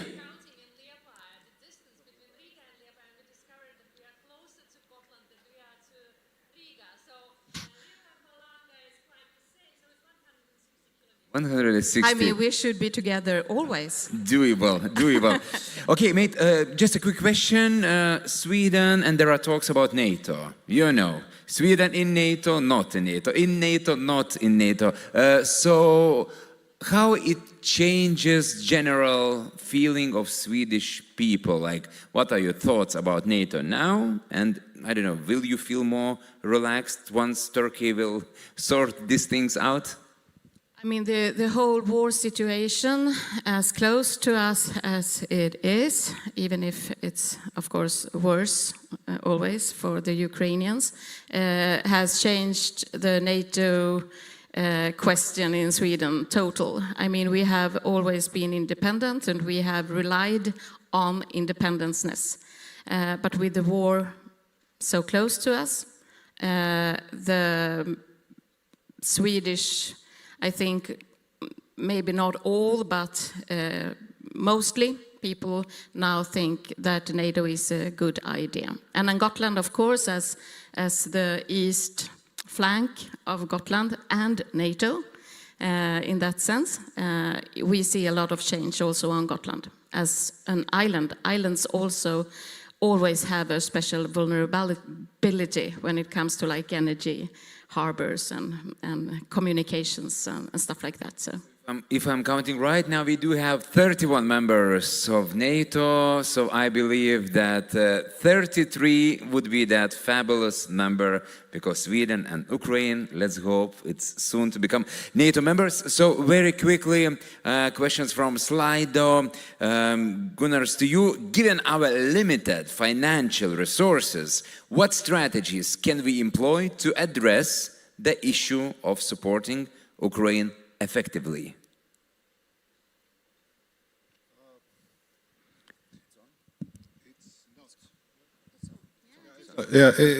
Sorry, it's on. You know, it's not always a question about money, because each inhabitant may also support. For example, when the first Ukrainian family moved to Liepāja, it was supported by inhabitants of the city. I was really surprised, and each of Liepa inhabitants just opened a door, opened his property, and provide everything which was possible. Therefore, I would like to say it's not only about money, but it's about culture, about the past. For example, I remember the stories from my grandfather and grandmother after the World War II, how a number of people was moved to Gotland, how Gotland families support Latvians. You know, we used to had this before, but nobody believes that it will happen today in Europe. Deeply in our hearts, deeply in our memories. Maya, that will be last question. Could you name one initiative for helping Ukrainians in Gdansk? Gdynia. Gdansk is nearby, yeah? In Gdynia. Yes. Hello, Gdańsk. I'm always very happy to be close to you. Yeah, cool. Same letters, more or less. But okay, let's talk about Gdynia for now. Could you name one initiative which touches your heart very strongly? I mean, of course, helping Ukrainians, and maybe which is happening now, it's about soon to happen. Well, I think all those issues that are concerning sustaining the Ukrainian culture and showing all the spectrum of it in our cultural institutions. It's starting from the musical theater, but also to the local non-governmental organizations that work with the artists, that work with the painters, and that the Ukrainians can have the place to exploit their heritage, but also to show us Polish people the richness of their culture and their heritage. So I think all the non-governmental organizations, together with the institutional culture run by the municipality, bearing in mind not to give Polish culture, but to drag from what we can get. Thank you so much. Thank you so much for your humanity, for your help, and for your sincere words. Thank you. See you soon. I remind you that we were talking with the mayor of Liepaja, Gunnars Ansins, Maya Wagner, municipality of Gdynia, head of culture department, and mayor of Gotland, Mate Folin. And now, let's move to Gdansk. Mayor of Gdansk, Deputy Mayor of Gdansk, Piotr Grzelak, and Deputy Mayor of Riga, Linda Ozola. Hello.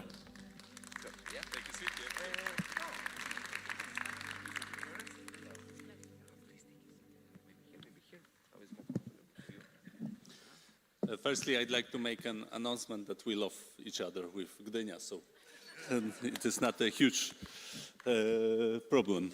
And I know that a festival is happening somewhere, yeah? Open air, famous festival. Festival is in Gdynia, and we support this festival. We are very happy.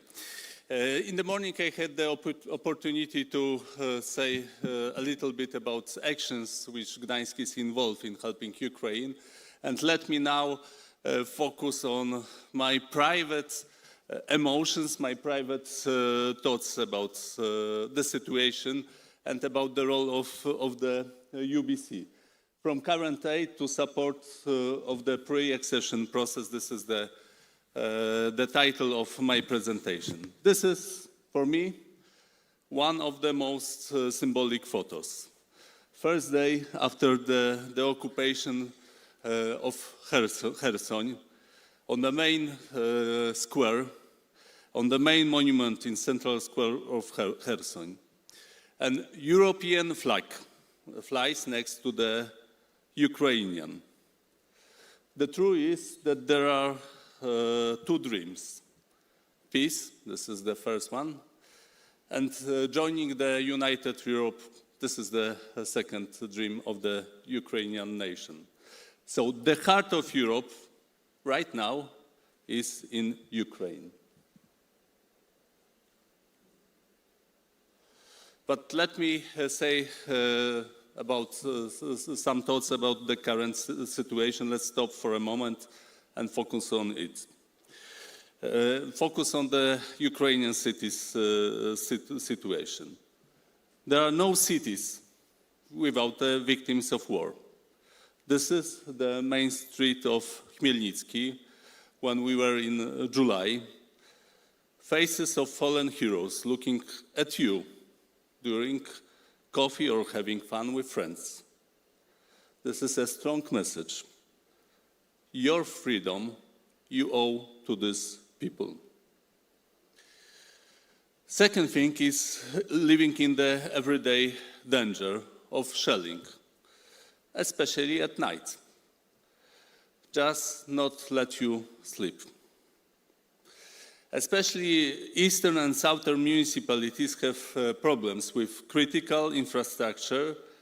They need tools and means to repair water, sewage and heating system. The challenge is how to maintain the blood circulation of the city. Residential areas are touched by airstrikes. Big challenges for the Ukrainian mayors, for me they are heroes, with keeping people in the city and giving them the opportunity to live. But instead of all of these circumstances, we can see the very strong will to rebuild and go into EU direction. There is a specific situation of the cities nearby the front line. I'd like to talk about it on the example of Kherson. I know I cannot see, but Vitaly from Kherson is here. I know you can say more details, but let me say some my perspective details. For me, this photograph is also very symbolic. This is the main gate to the city. We are standing together with the head of the military administration of Kherson, Roman Mroczko, in the middle, replacing a mayor for a tough time. We were asked to wear bulletproof vests and helmets.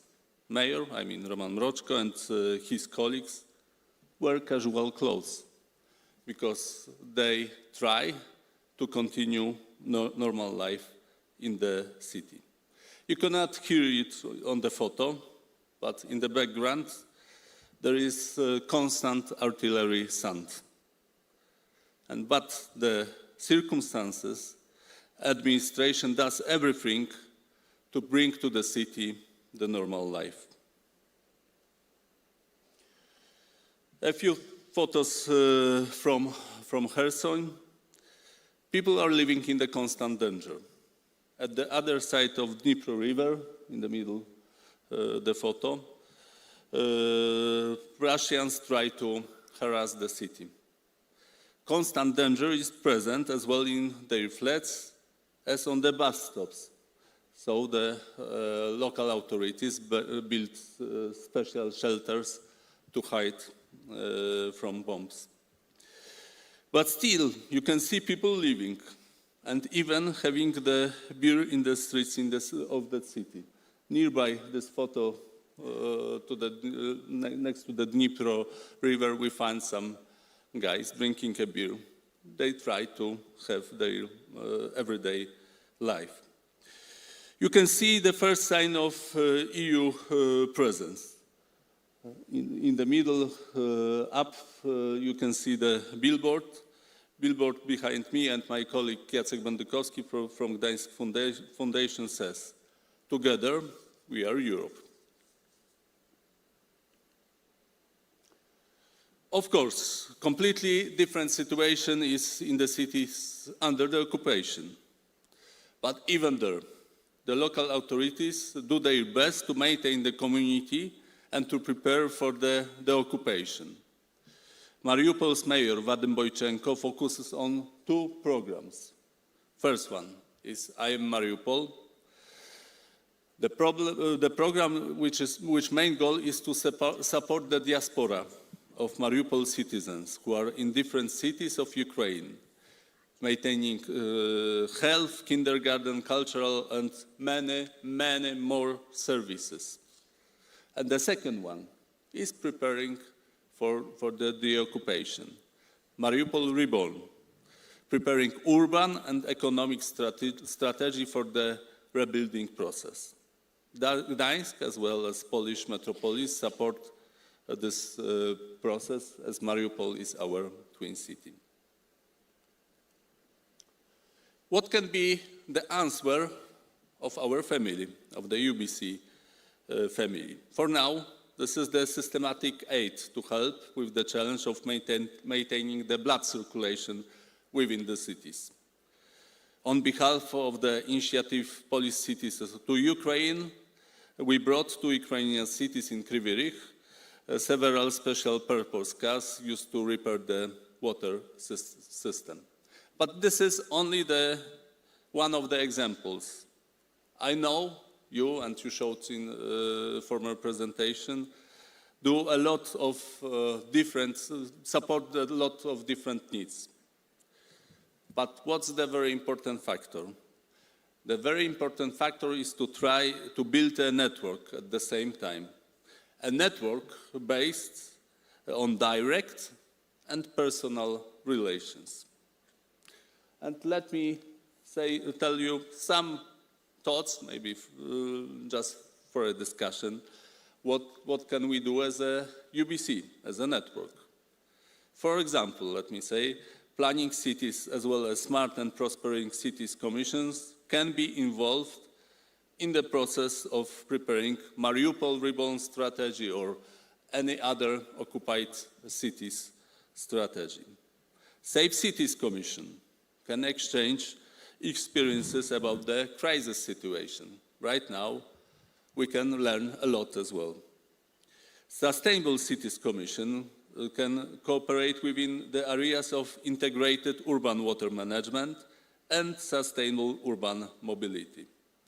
And the cities of the UBC in general can fund a scholarship for the Ukrainian clerks supporting competences in the pre-accession process. Ukraine will be the member of European Union, and the UBC, I think, should help in this process. Thank you very much. Dziękuję bardzo. Linda Ozola, Deputy Mayor of Riga.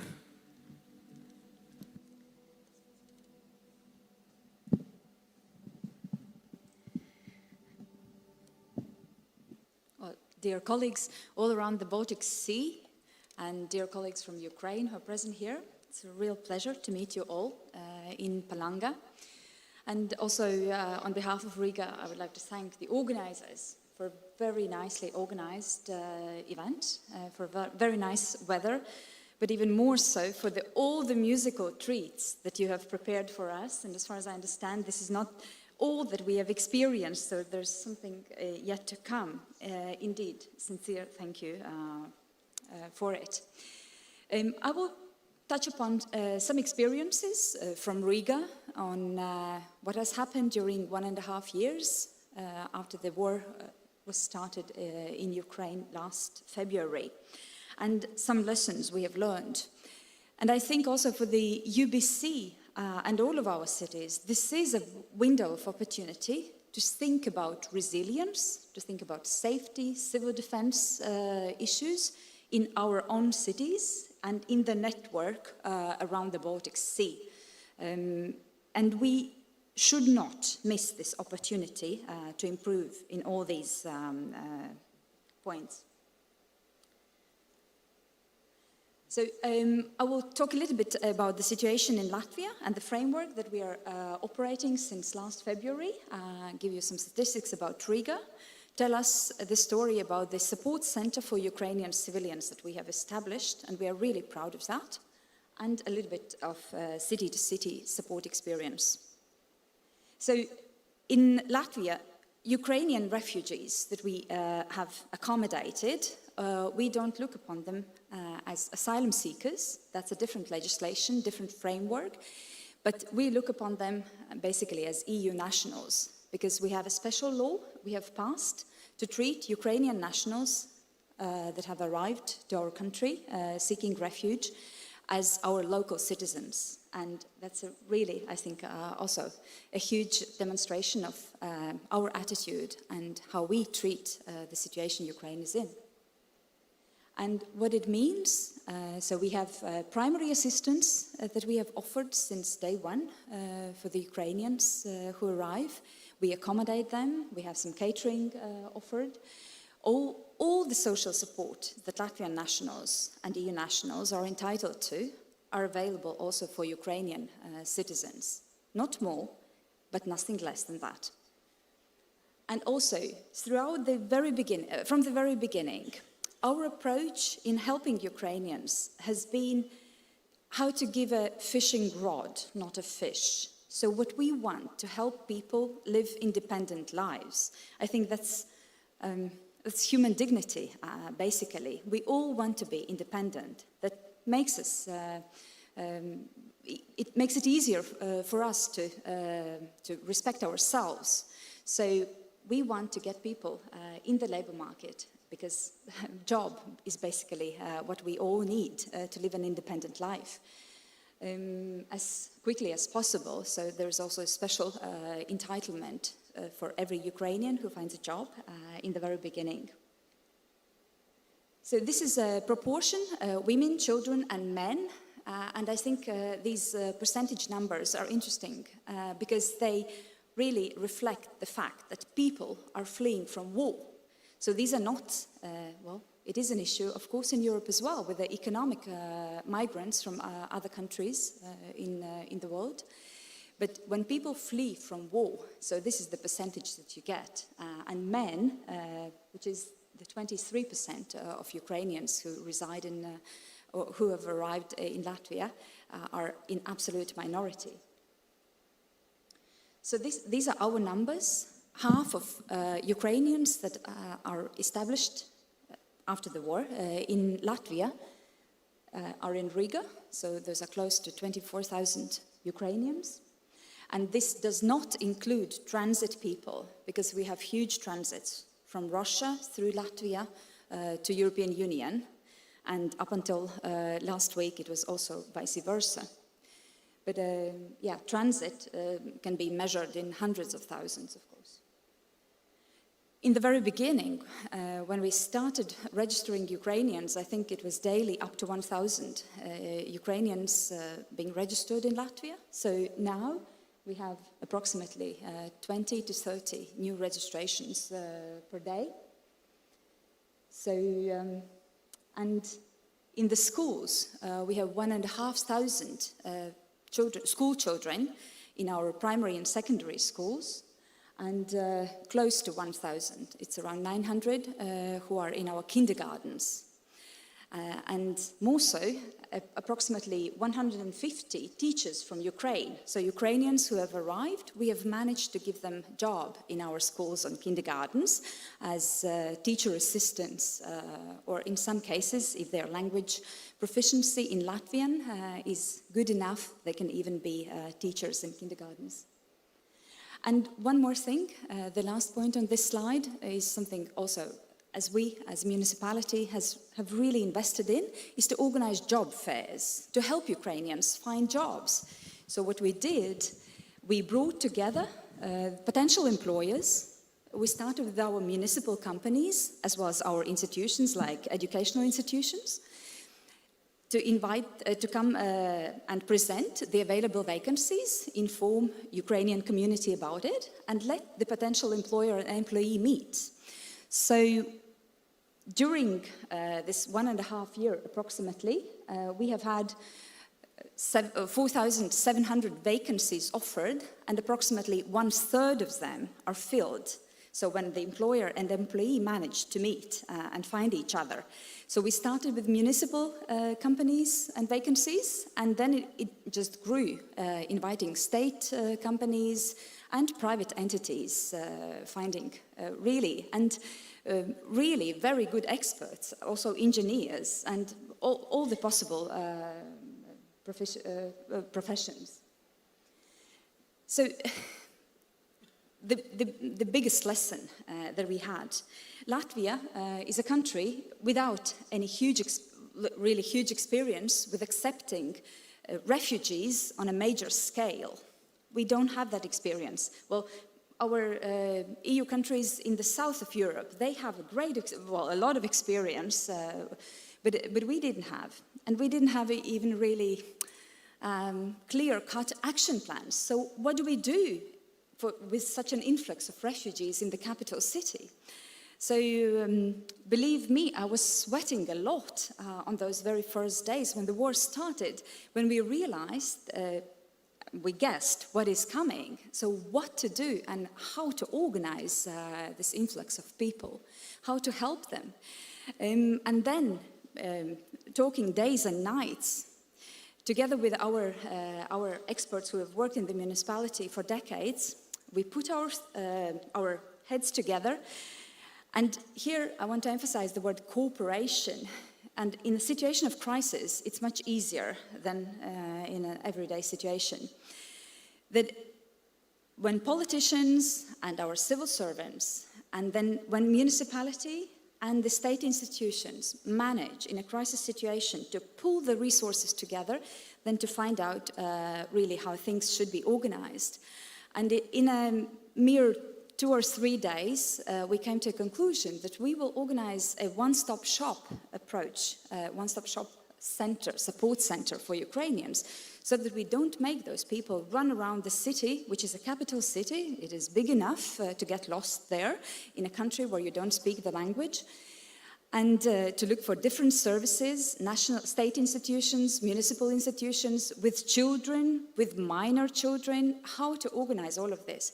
So what we managed, we organized the center getting in their state, our state, like Migration Service, National Health Service, and National Employment Agency, all the institutions that can be very important for a person arriving in a new country, getting their municipal services like social service, our educational department, so that you can get your children into kindergarten or schools, and many others, and NGOs offering humanitarian aid if that is needed.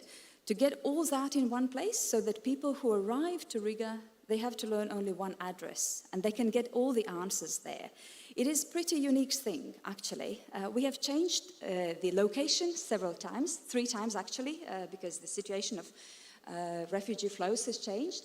But the first one that we opened, it is a building just opposite the Russian embassy. It was a very symbolic place, actually, where this center was located. So currently it is in the old town, and it still serves 550 people per day, because people are coming back to these centers, and at the same time we have not reduced the quality of the services we offer to our nationals, who basically pay taxes, and we have to serve them as our primary clients, of course. And here, the very good result, the way we organized it swiftly, of course, because we are a city, we can react, and we are more flexible as compared to our government, of course, well, that's the fact. But then cooperation, this trust, and the fact that we organize the service thinking from the point of view of a refugee. We didn't describe or create a service in a cabinet of a ministry, because then it's very often, and we all know that, it can be very artificial with a lot of obstacles. But when you think from the perspective of the client, if I arrive in a new city, don't understand the language, know nothing, with a little child, or few, or several, what are the questions that I have and what kind of answers I need? And then you start creating a service. So this is really a great experience, and we're looking how to keep this concept alive also in future. Well, we have, of course, some challenges and things we have to answer. Currently, we're really putting a lot of resources in teaching the language, offering quality courses, because, of course, the language is a door to the labor market. And if you have a job, I mean, that's a door to living an independent life. And some words on initiatives supporting other Ukrainian cities. Of course, we have tried to do everything we can, try to be very creative. We raised, in our city, we raised the flags all around the city, at the city council a day before the war started, and the Ukrainian flags are all over Riga still. We have done a lot through the language of culture, but of course also very practical support. The buses that our municipal company could, so far we have allocated 30 buses to Kiev and Chernihiv region, which is a good thing. Those who are of you who do that, every time we send buses to Ukraine, we allow our people to fill the buses with humanitarian aid. We have had 2 portions of buses sent, and they brought, I don't know, approximately 100 tons of humanitarian aid bought by citizens alone. And I think it's very important to give this feeling of ownership, that it's not only institutions supporting, but those are our people supporting Ukraine.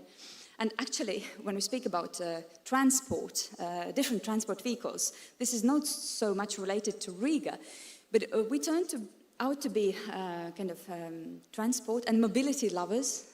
My colleague from Liepaja already mentioned the World Rally Championship that's going to take place in Latvia, at least one part of it, next year. But you know, sometimes those rally people rally on the roads of Latvia. They get fined, and sometimes you have drunk drivers who also get fined. And in the case of Latvia, you can get your car confiscated. So actually, our parliament has been very creative, and they decided that these confiscated cars are also sent and handed over to the Ukrainian army. So we have quite a number, not only of municipal buses, but also cars that the drunk drivers, unfortunately, have misused, but they are now serving a good purpose and helping emergency services in Ukraine and also the Ukrainian army. And another, one more initiative I would like to point out, after the disaster with the Kakhovka Dam, of course, there was a need for pure water. And we received a lot of letters, as many of you did, most probably, emphasizing that this is a need in Ukraine. And a Latvian company thought about a mobile water purification station. And why I like this project, because it serves basically both countries, Ukraine and Latvia. And I see this initiative, which municipality supported financially, also as an investment in our civil defense, so that we are more ready should any crisis come. And the last picture, which shows 2 glasses of water, the yellow one was taken from a nearby pond in Riga, in a very industrial area, and the clear one is drinking water. It takes approximately 5 minutes to get the water through all the filters, and I tried it. I'm still there, still here, so it's a really good one and serves its purpose and is a mobile thing. And I understand I have to finish. What looking into the future, one more sentence.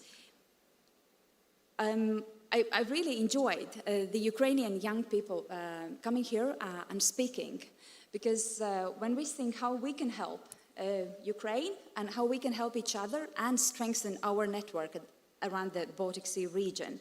So investment in young people is, to my mind, a top priority. I'm happy that also youngsters within the UBC network are coming together also prior to this general conference and learning to take ownership of decision making that influences our countries. So helping our youngsters, and it also helps to build the resilience of our communities. And of course, as I mentioned in the very beginning, I think this is a window of opportunity also to invest in our civil defense and resilience of our region. And I don't think anybody doubts the priority of this. So, thank you so much. Thank you. Paldies. Linda, please join us shortly. Piotr, Gunnars, mayor of Liepāja, a little bit earlier, he said that, yeah, money is important, but sometimes even more than that is important how people are reacting, initiatives of people. Were you surprised of reactions of people of Gdansk? Because, of course, there were many, many Ukrainian refugees from in Poland. So what was reactions of Gdansk people? I think I was actually proud of Gdańsk citizens because till now we didn't have any bigger accidents with our guests. I mean, with hosting our guests. And you have to remember that Gdańsk is almost 500,000 people, and in the high peak it was like 180,000 new citizens coming to the city. So flats and so on. There are problems, of course, with this situation, but I can say that Gdańsk citizens showed solidarity once again. Thank you. And Linda, you mentioned that countries in our regions, we don't have much experience with the big amount of refugees, right? What do you think? What we have learned so far? What I'm sure, and I'm sure Piotr will agree with me, as many other colleagues.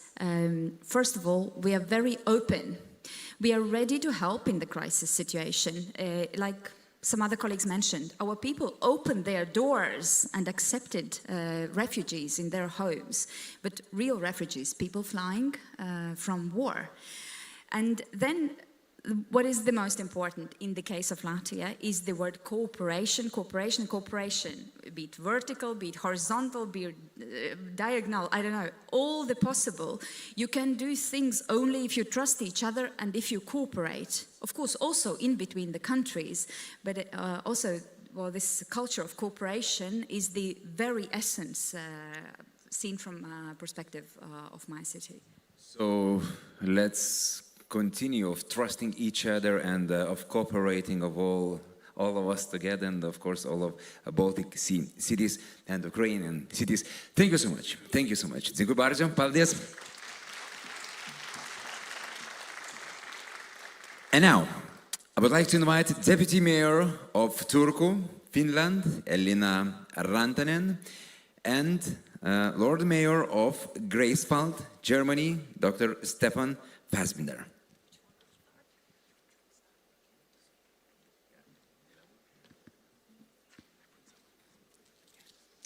So, dear UBC family and honored guests, I'm very happy that we are discussing today how cities can help Ukraine, Ukrainian cities and people, because as we have heard already today, cities change the world.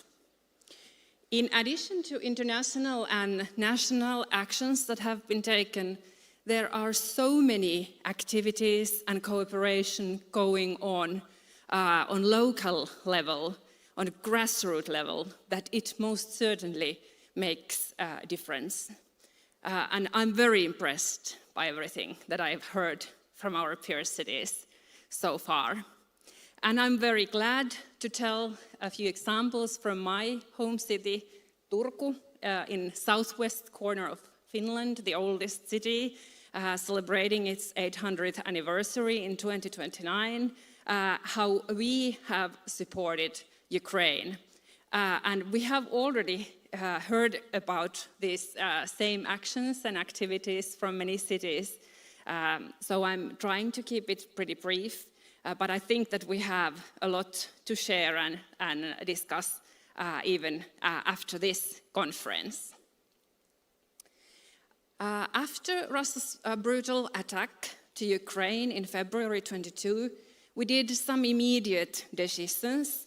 We suspended our relationships with Russia, with our twin city, St. Petersburg, and we decided to show support to Ukraine with symbols such as lightening our library bridge that you saw on the previous picture with the colors of Ukraine's flag, and flew flags to our city center's flagpoles. And they are still there. They will be there until the war is over, because as the youth representative today said here, we cannot forget. And these symbols, although they mean nothing in practice to support Ukraine, they keep the war in our minds and are important in that way.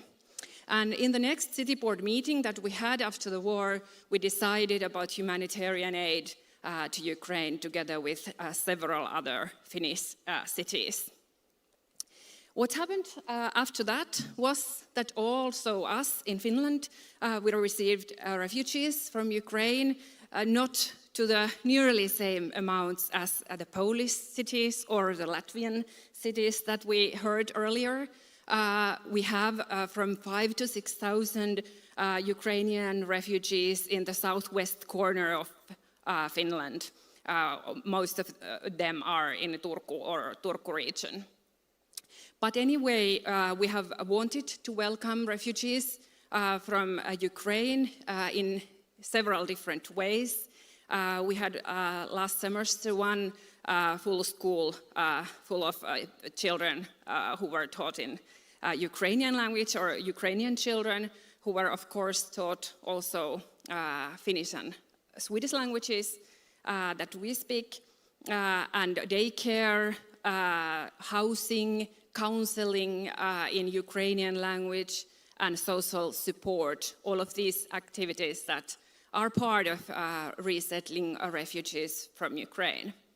And I really like that we have talked so much about cooperation. We have had lots of cooperation as a city together with organizations working with refugees and with people in Turku.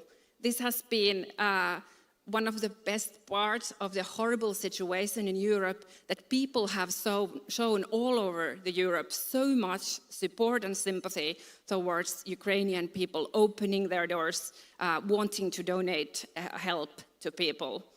And we have also a very active association of Ukrainian people living in Turku, and from their initiative, we launched the Turku Ukraine Center a year ago in our office building that serves during the office hours as an international house Turku for immigration services.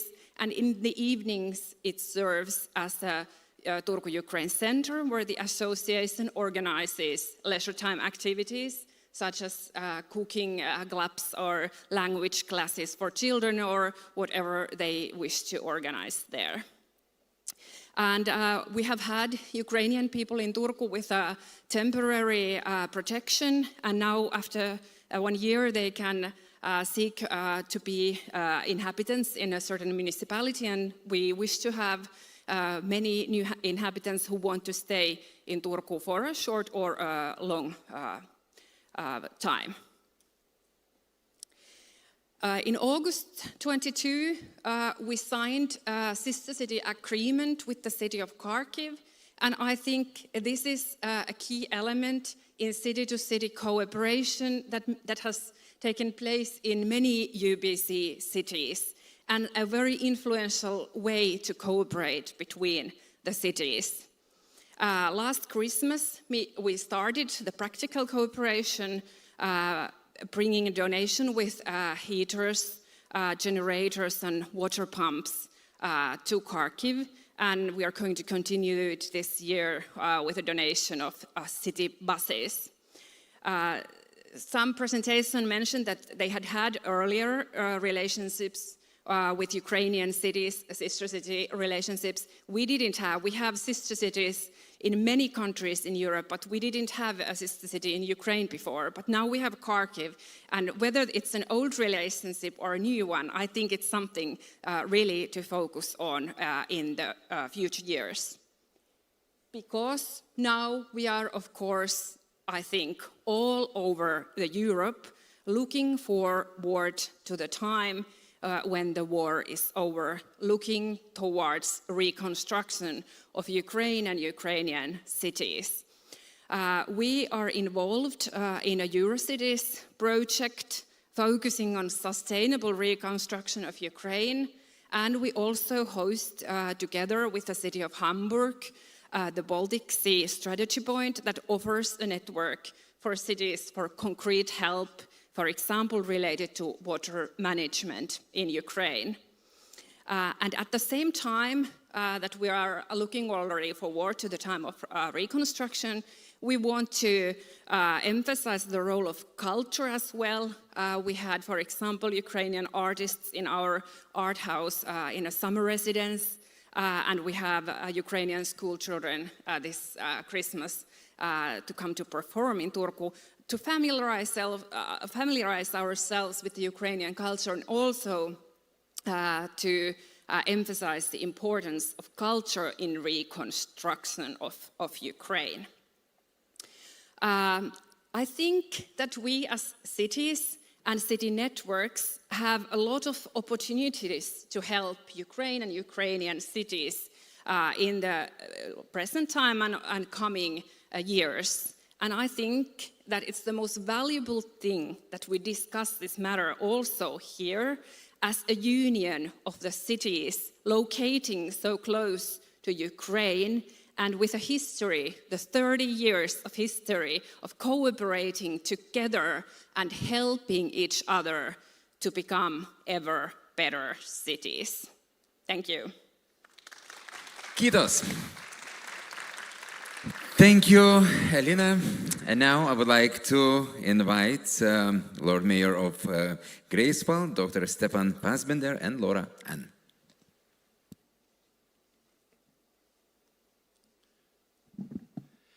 Thank you very much, dear guests. Since 2005, Greifswald has been known as a university and scientific city. Because we are a very small city and not everybody knows about us, please allow me to say a few words about Greifswald. The name encapsulates two key components of the city's history and identity. Our population is growing, but still a small one, 60,000 inhabitants. The university in particular ensures that Greifswald is a very young city.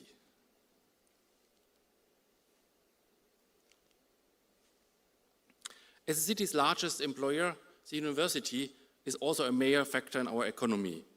In recent years, Greifswald has developed into an internationally renowned center for science, technology, and research, particularly in the fields of health, bioeconomy, plasma physics, and their interdisciplinary applications. Due to this, many international people are living in Greifswald, and 10% of our students are from abroad. In addition to interesting jobs, the city offers a high quality of life, along with a wide range of sporting and cultural activities. 24th of February last year changes a lot. From the first day, an enormous willingness to help was to see in Greifswald. In one day, the meeting room of the city council was filled with donations. A Greifswald bus company, together with colleagues from Rostock, drove 6 buses full of donations to the Ukrainian border for several weeks. We also helped our sister cities in Poland, Szczecin and Golenów, for example, with the care of disabled refugees.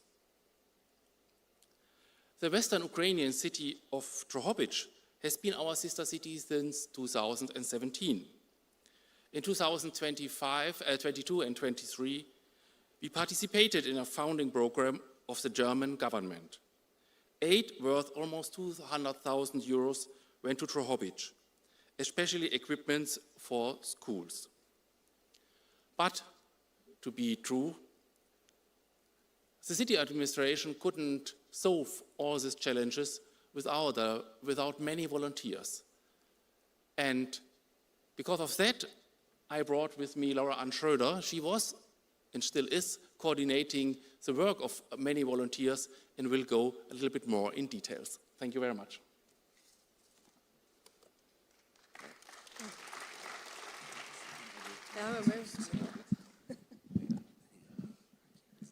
Thank you very much. My name is Laura Ann. I'm a trauma pedagogic and a trauma consultant. I am in charge of the Child and Youth Welfare Agency ZORA. Our main occupation is to take care of traumatized children and young people with and without migration background. But today, above all, I speak mainly as a volunteer. Together with colleagues and friends, we were already active in emergency shelters and refugee camps for Syrians in Greece in 2015 and 2016, though there was no doubt that we would continue to help refugees from Ukraine in 2022. We started by supporting the aid transports of the city of Greifswald with donations in kind. When the first emergency shelters for Ukrainian refugees were opened in Greifswald, the group Volunteers for Ukraine was founded very quickly. Our tasks were diverse and we spent almost more time in the accommodation than in our actual work. We have helped to ensure that people received medical care. We have registered and accompanied the children in school and kindergarten. We applied with the people and looked for apartments, helped them to move, and taught German. Leisure activities, especially for children, were also made possible. These included, for example, outdoor play afternoons, handcrafts, barbecues, and everything that children brought back a little bit childhood. Especially school and moving into flats were not that easy because many Ukrainians assumed that they would return to Ukraine in a few weeks. Over the time, many realized that war would last longer and what was mentally difficult for some to bear. Above all, integration into society and the labor market was challenging. The German language is very difficult to learn, but without it, integration hardly succeeds. Especially here, the volunteers were in demand because the places in official integration courses were limited and the initial residence permits did not yet provide for an official German course. At Zora, we have quickly hired Ukrainian refugees and are trained them to become educators for our own institutions. As an employer, we support them in language and official matters. So in 2022, some structures that works hand in hand quickly developed. For example, Greifswald Solidary was quickly founded, which coordinated offers of help, such as free sleeping places or food donations. Volunteers picked up refugees from the train station and took them to the relevant authority. Volunteer for Ukraine cared for the people who were accommodated in an emergency shelter.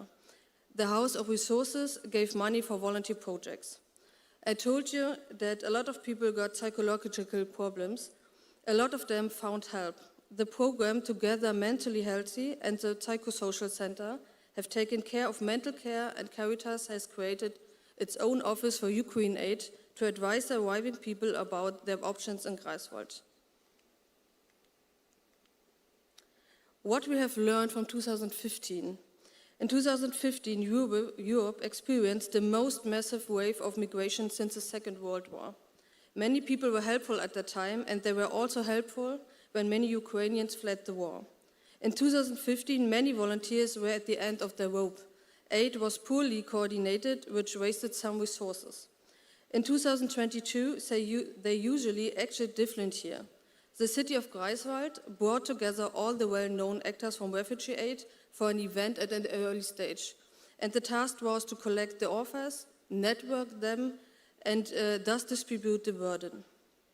In 2015, some authorities still found it difficult to work with us volunteers, but here a good learning process has taken place in 2022. Yeah, I know I have to finish. Today we have regular meetings in the form of coordination round. Authorities, full-time employers, volunteers and refugees meet regularly for exchange and discuss the solutions of problems together. It's important for us to stay in direct contact with refugees and the authorities because we face problems better together. However, we're facing other social challenges today and for the future. We are losing some part of the society and the general willingness of civil society to help is decreasing. We must continue to act as a unit of solidarity in the Baltic cities and not allow ourselves to be divided by right-wrong voices. Thank you very much. Dankeschön. Thank you so much. So maybe just one question. Since that infamous day of February 24, what have you learned about your town, about Germans, about your citizenships? I really was overwhelmed about the willingness to help in the first weeks especially, and that was a little bit same in 2015 and 16. I was not astonished, but sometimes a little bit disturbed about making difference between groups of refugees. I don't like that. For me, a refugee is a refugee. And, but I think we will continue doing this work, and the most important is the working together with the volunteers, and that must be organized. That is very, very important. How do you say best of luck in German language? Best of luck in German language. Viel Glück. What? No. Viel Glück. Viel Glück. Easy. In Lithuanian, it's sėkmės. Segments. Okay, we are learning every day. Thank you so much. And Elena, I have only one question for you. It's not a very easy question, I'm sorry for that, but as a person of Finland, and we remember from history books, right, 80 more years ago, there was winter war in Finland, so your ancestors directly felt what is Russian aggression. And how do you think maybe that history allows you to understand Ukrainians better? Yes, I don't know if it allows us to understand Ukrainians better, but I think that that's one of the reasons why people felt special sympathy for Ukrainian situation and for people escaping from Ukraine, because it's like my grandparents' generation who felt this in Finland, and it's still in people's memories. So definitely it helps to empathize. Thank you so much. Thank you so much for your good work, for your answers, and best of luck here in Palanga in our conference, and of course after that. Thank you. All the best.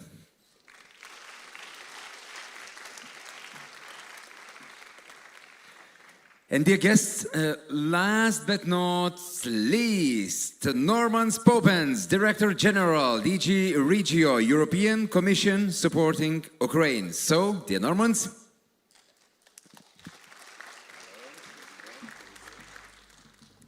Well, hello everyone.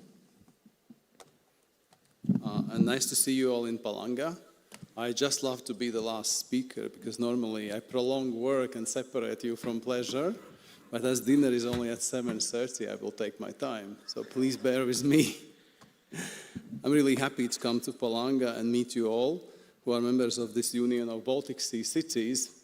I think we have interacted under many different frameworks, but I do believe in networks as yours, because these are real people meeting and talking about real things. So from time to time, it's good that the Commission representative also talks to real people. But I think coming from Regio, you know very well that we are everywhere. Our programs from Cohesion Policy, from Regional Development Fund, Cohesion Fund, and the European Social Fund Plus are everywhere. And I hope that many of you have benefited also from these programs, because we do believe that this is very important to bring people closer to the European Union, but also to fund the really important challenges that we all are facing. And I wanted to start by saying that, of course, the European Commission, from the day one when the war against Ukraine started, has been in the center of mobilizing the Union and its member states to provide united support at all fronts, starting from political condemnation, introducing sanctions against Russia, and, of course, deploying all possible political, economic, and financial support to Ukraine. And also by, of course, deploying the instruments such as temporary directive for refugees, where we really made sure that people coming from Ukraine are received inside the EU and are given, as some of you showed, a treatment equal to the EU nationals. This was very important. But in that context, the cohesion policy has also been playing an important part. As you know already, the 14-20 funding coming to the end, we still changed our regulations. We introduced a care and fast care amendments, which actually made in a very simple way possibility to reprogram existing programs and to provide support to Ukrainian refugees in all member states in the EU. And I know that about 10 billion or more have been used to do it, to introduce these schemes. And in fact, with the fast care, we introduced an obligation that 30% of this funding goes directly to urban and local authorities, because we realized that actually you are the ones who are doing the work. And this is why I think these amendments show that we also understand and that we want to help in all possible ways.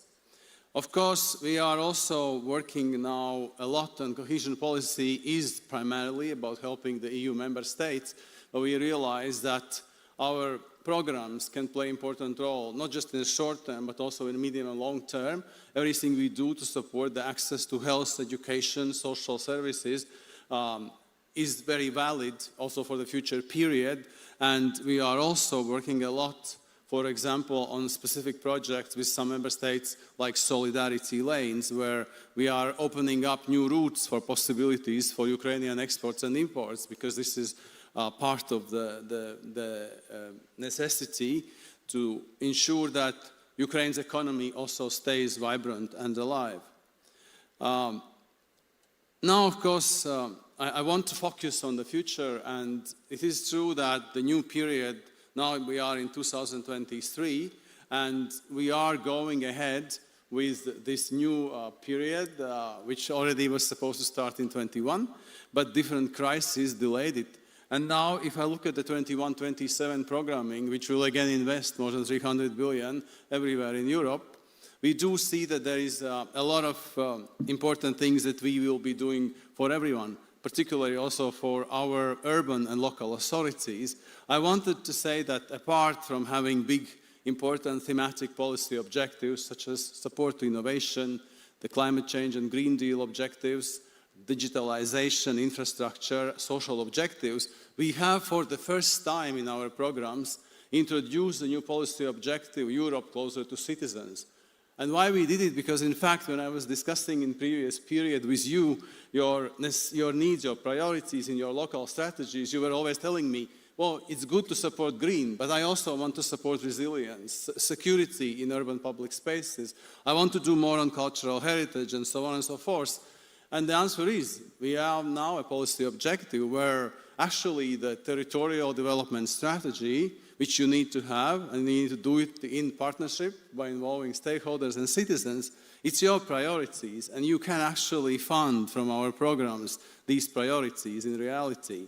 Many, many countries are using this policy objective 5, which we call PO5, and I would encourage you to work with your managing authorities, because we want to show that this is the right approach, that we need to reach out better. And this is just the beginning, because obviously the discussions on the future of cohesion policy is already starting. And there is a new alternative way of implementing EU budget, Recovery and Resilience Facility, which doesn't have a policy objective 5. So let's make sure that it is a success and we can build on that success.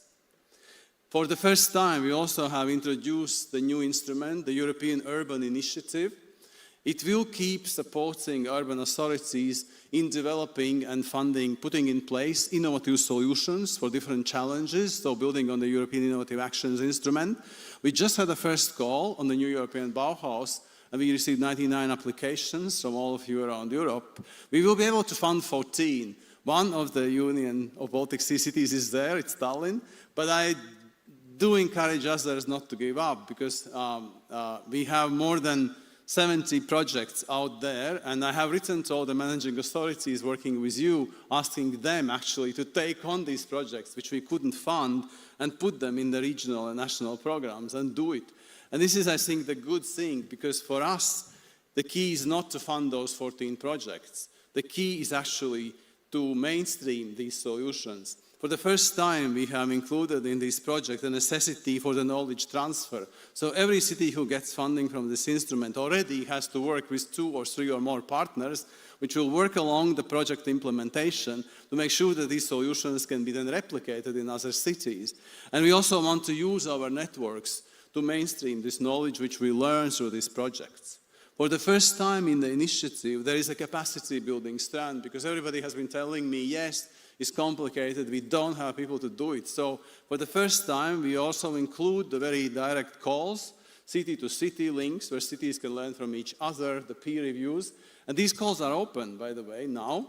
So I think they will stay open until the 17th of November. And I hope that many of you will apply and will work with us to make sure that this is happening in reality. The second call also closed for this, so greening cities, sustainable tourism, and harnessing talents in shrinking cities has been closed, and we will again be giving funding to this. But there is more to come, because we want to focus more, and I've already mentioned it informally to some, because when we talk about the urban areas, we always think about big cities. Well, Riga could be a big city, probably. Palanga, not probably. But more and more we talk about the role in small and medium-sized, so-called intermediary cities. And there we are launching, again, new work stream with OECD and also with the World Bank on functional areas, because we should not forget that cities and rural areas have to work together rather than contradicting each other. And these pilots, including together with the Harnessing Talents platform, which will help us to find recipes for those who are losing people. I hope we will really come up with the recipe and sort of the mix of policy and investments, which could help to make sure that also all the parts of Europe, which are currently feeling left behind, that they also start to think and develop the potential that they have. In saying all that, the European Urban Initiative is actually open only to EU cities, and I hope that after what I heard today, one of the tasks you will give to me is to think also how this initiative can involve the Ukrainian cities, because in fact many of you have found already cooperation partners, as I see from your presentations, and I think it's also up to the European Union and Commission to think how we can support these partnerships, because they are very concrete, they are very local, but they also are very important, I think, to help Ukraine. And this is why, even if you don't ask me, I will tell my people in Brussels that you asked me, that this initiative should actually be open to cooperation between EU and Ukraine. I think we asked already, yeah? This is why I came to Palanga, so that you can ask me that, but okay. No, but seriously, this is, I think, one way to explore how also urban initiative could be open. Of course, we are opening up to Ukraine many programs which we can, and here I want to mention the European Territorial Cooperation programs. We have reprogrammed now funding, we put more funding in cross-border programs between frontline member states, of course, Poland, Hungary, Slovakia, and Romania, and there's a great interest from Ukrainian partners to participate in these cross-border programs. We have also extended transnational programs, the Danube, the Black Sea program, where we launched special calls to involve Ukrainian partners to cooperate with EU partners, and this is really very well received, and we see from the first calls that there's a great interest, and we hope that this will be a very concrete contribution, of course. Now we are also extending the big programs such as Interreg Europe, the Urbact program, which is a city network program, very important at the core of our urban policies, now is open also to Ukraine, but also to other enlargement countries, and I think this is very good. We also hope that the BRAIN, the ESPON program, which provides important studies on territorial challenges, will actually be fully open. Currently, it has invited Ukraine as an observer. So I think with these extensions, we are also trying to make sure that Ukrainian partners are working with us, that they are involved. And it's not really about just today, it is about future. Because I think the European Commission has made it also, together with member states, clear that Ukraine will become member of EU one day. And we need to start preparing, and many of you mentioned that aspect, reconstruction, and of course the potential membership, and how local and regional, urban, local, regional authorities should prepare for this. Because we know that they play a very important role. The success of the Green Deal is not in the EU directive. The success is in what you do, how the cities of Europe actually want to become climate neutral. We have launched the cities mission, for example, and I know some of you are in this mission, and I really look at this as something very concrete, where we need to deploy our knowledge, but also funding to make sure that, for example, Green Deal becomes a reality. And this is why I hope also that the Ukrainian cities can already start working with you and with us to make sure that for them, indeed, this enlargement is a reality and they are prepared for it. So finally, just to conclude, I wanted to mention New European Bauhaus because it's a lot about reconstruction, I think. And we have launched this new European level initiative, which actually says whenever you build or reconstruct something, you have to do it, you have to combine the principles of sustainability, so using green materials, environmentally friendly technologies. You have to be inclusive, so involve your people, talk to them, find out what they want exactly from this project, and do it in an inclusive way, and do it in an aesthetically pleasant way. So involve architects and make sure that what we build is simply not ugly.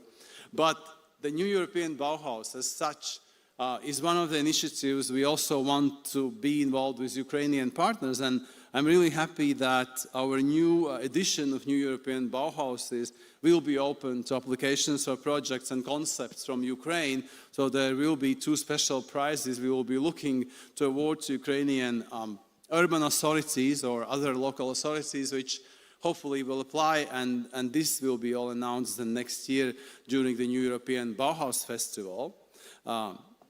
And just to say that we are also currently, we will start soon launching a call for the next European Commissioner's signature event, the Cities Forum. Last time we held it in Turin. And I have to say, it hurts me a lot that we have never held it in the Nordic and Baltic area, not in the Baltic Sea area. So all I can say is, please apply for this, because we'll be expecting applications from many cities in Europe. Of course, the decision is in the end lies within the Directors General for Urban Policies from whole EU. But I hope that in 2025, hopefully, this event might take place in the region where I come from. So thanks a lot for listening to me. I'm happy to answer if you have any questions, but of course I will stay for the dinner and further on. We have a lot of questions, 122, but we will read only one, if you don't mind. Very gentle question. To Director Poppens, could European Commission cover the costs of training of Ukrainian specialists in Baltic Sea cities? Of course, it's all possible. But as I said, for us, it has to be part of the programs which are run which your cities can benefit from. I think that training generally is covered from European Social Fund. Social Fund programs. Sometimes we have multi-fund programs, like in Latvia and Lithuania. You have one big multi-fund program where social fund is included there, and of course, the training is always part of these programs. And it can be open also to refugees. As I said, in 1420, we introduced a very simple some schemes for refugees to be received, so local authorities. But why I mentioned 21-27 programs is all these programs contain priorities to train people, to reskill them, upskill them, and of course refugees should be part of these training programs. Thank you so much. You know what? I think it would be very logical to finish this session with some songs. So, you want me to sing? Should we sing? No. Bob. We can. I'm afraid the drums have made my singing ability quite Drums are low. still in our ears. Yeah. That's very good, very good. Okay, thank you so much. Thank you. We are talking about music and we are talking about songs, and this is why I'd like to invite a very interesting person who originally is from Ukrainian family, but she lived for many years in Lithuania. After that, moved back to Ukraine. She's back now in Lithuania, and she's a really well-known singer, awarded singer in Ukraine. And please meet Dina Mataitienė.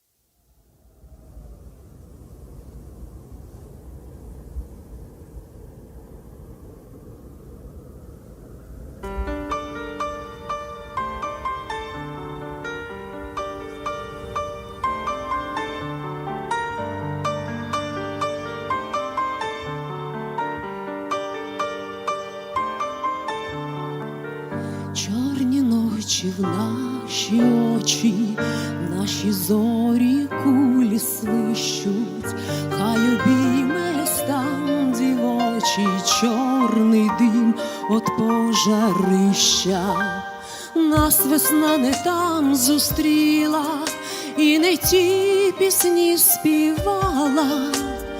Ти стріляв і скоро стріла, я набої подавала. Облітає цвіт калини, перепел замовк у житті. Ще вчора тут жили ми, аж сьогодні тут чужинці. Нас весна не там зустріла, і не ті пісні співала.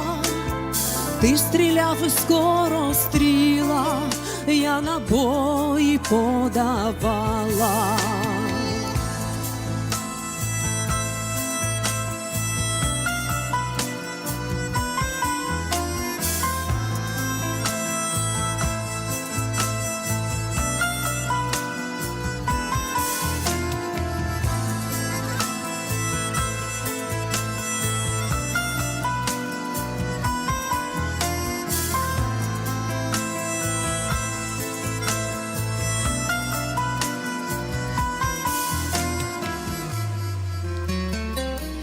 Чорні ночі нам не спати, і з тривогами своїми всіх кривавих окупантів проженемо з України. Ми не вийдем з того бою, ми не станем на коліна. Стали ми на смерть з тобою, щоб не вмерла Україна. Нас весна не там зустріла, і не ті пісні співала. Ти стріляв і скоро стріла, я набої подавала. Нас весна не там зустріла, і не ті пісні співала. Ти стріляв і скоро стріла, я набої подавала.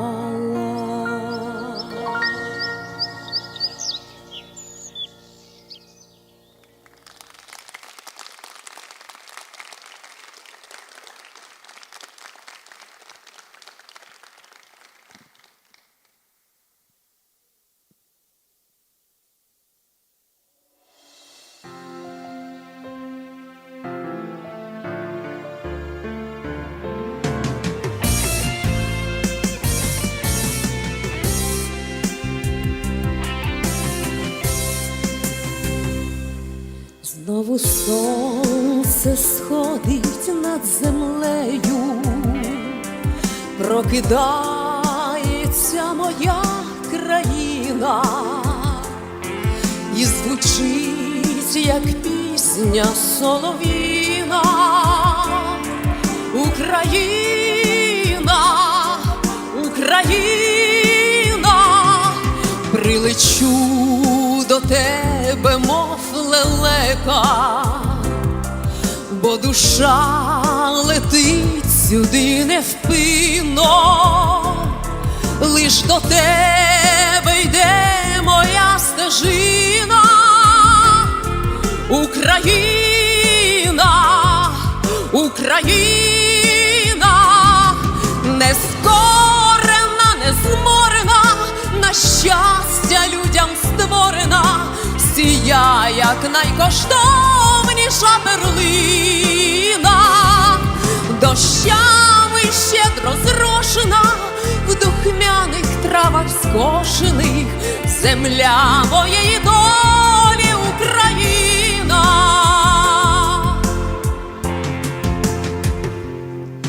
Заквічають душу, як на свято, і любисток є тут, і калина. Посміхнись, як матері дитина. Україна, Україна, прилечу до тебе, мов лелека, бо душа летить сюди невпинно. І в моєму серці щохвилини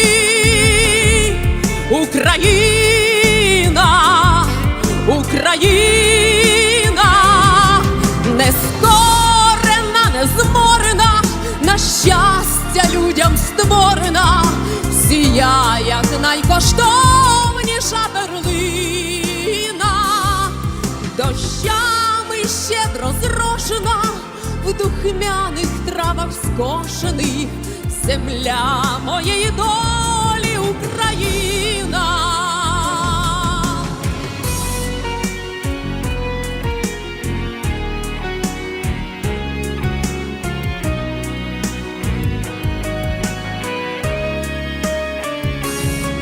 Дощами щедро зрошена в духмяних травах скошених, земля моєї долі Україна, земля моєї долі Україна, земля моєї долі Україна.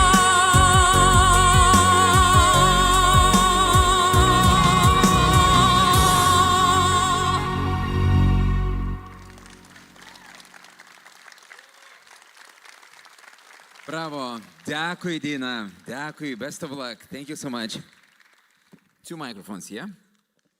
Okay, so thank you so much. Thank you, participants of our discussions. Best of luck, and I would like to inform you that in 2 hours we will be having dinner at the Kurhaus. Do you know this place? It's just nearby. Dear Ambassador, please come. I know that you have something to say. Just a couple of words. I'm so deeply was impressed by all this presentation, and I want to express one more our deeper gratitude for everything that you have been doing.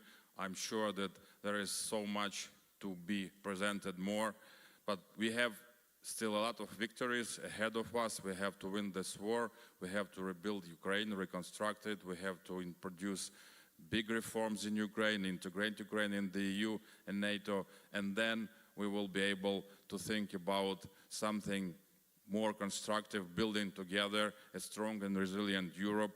And thank you for that. And we count on your network in this endeavor. Thank you again. Thank you. Slava Ukraina. Stay strong, and hope to congratulate you soon with a victory and with becoming member of European Union and of NATO. Thank you, guys. Best of luck, personally, to you, to your families, to your cities, and enjoy rest of the conference. In 2 hours, dinner at the Kurhaus. Bye-bye.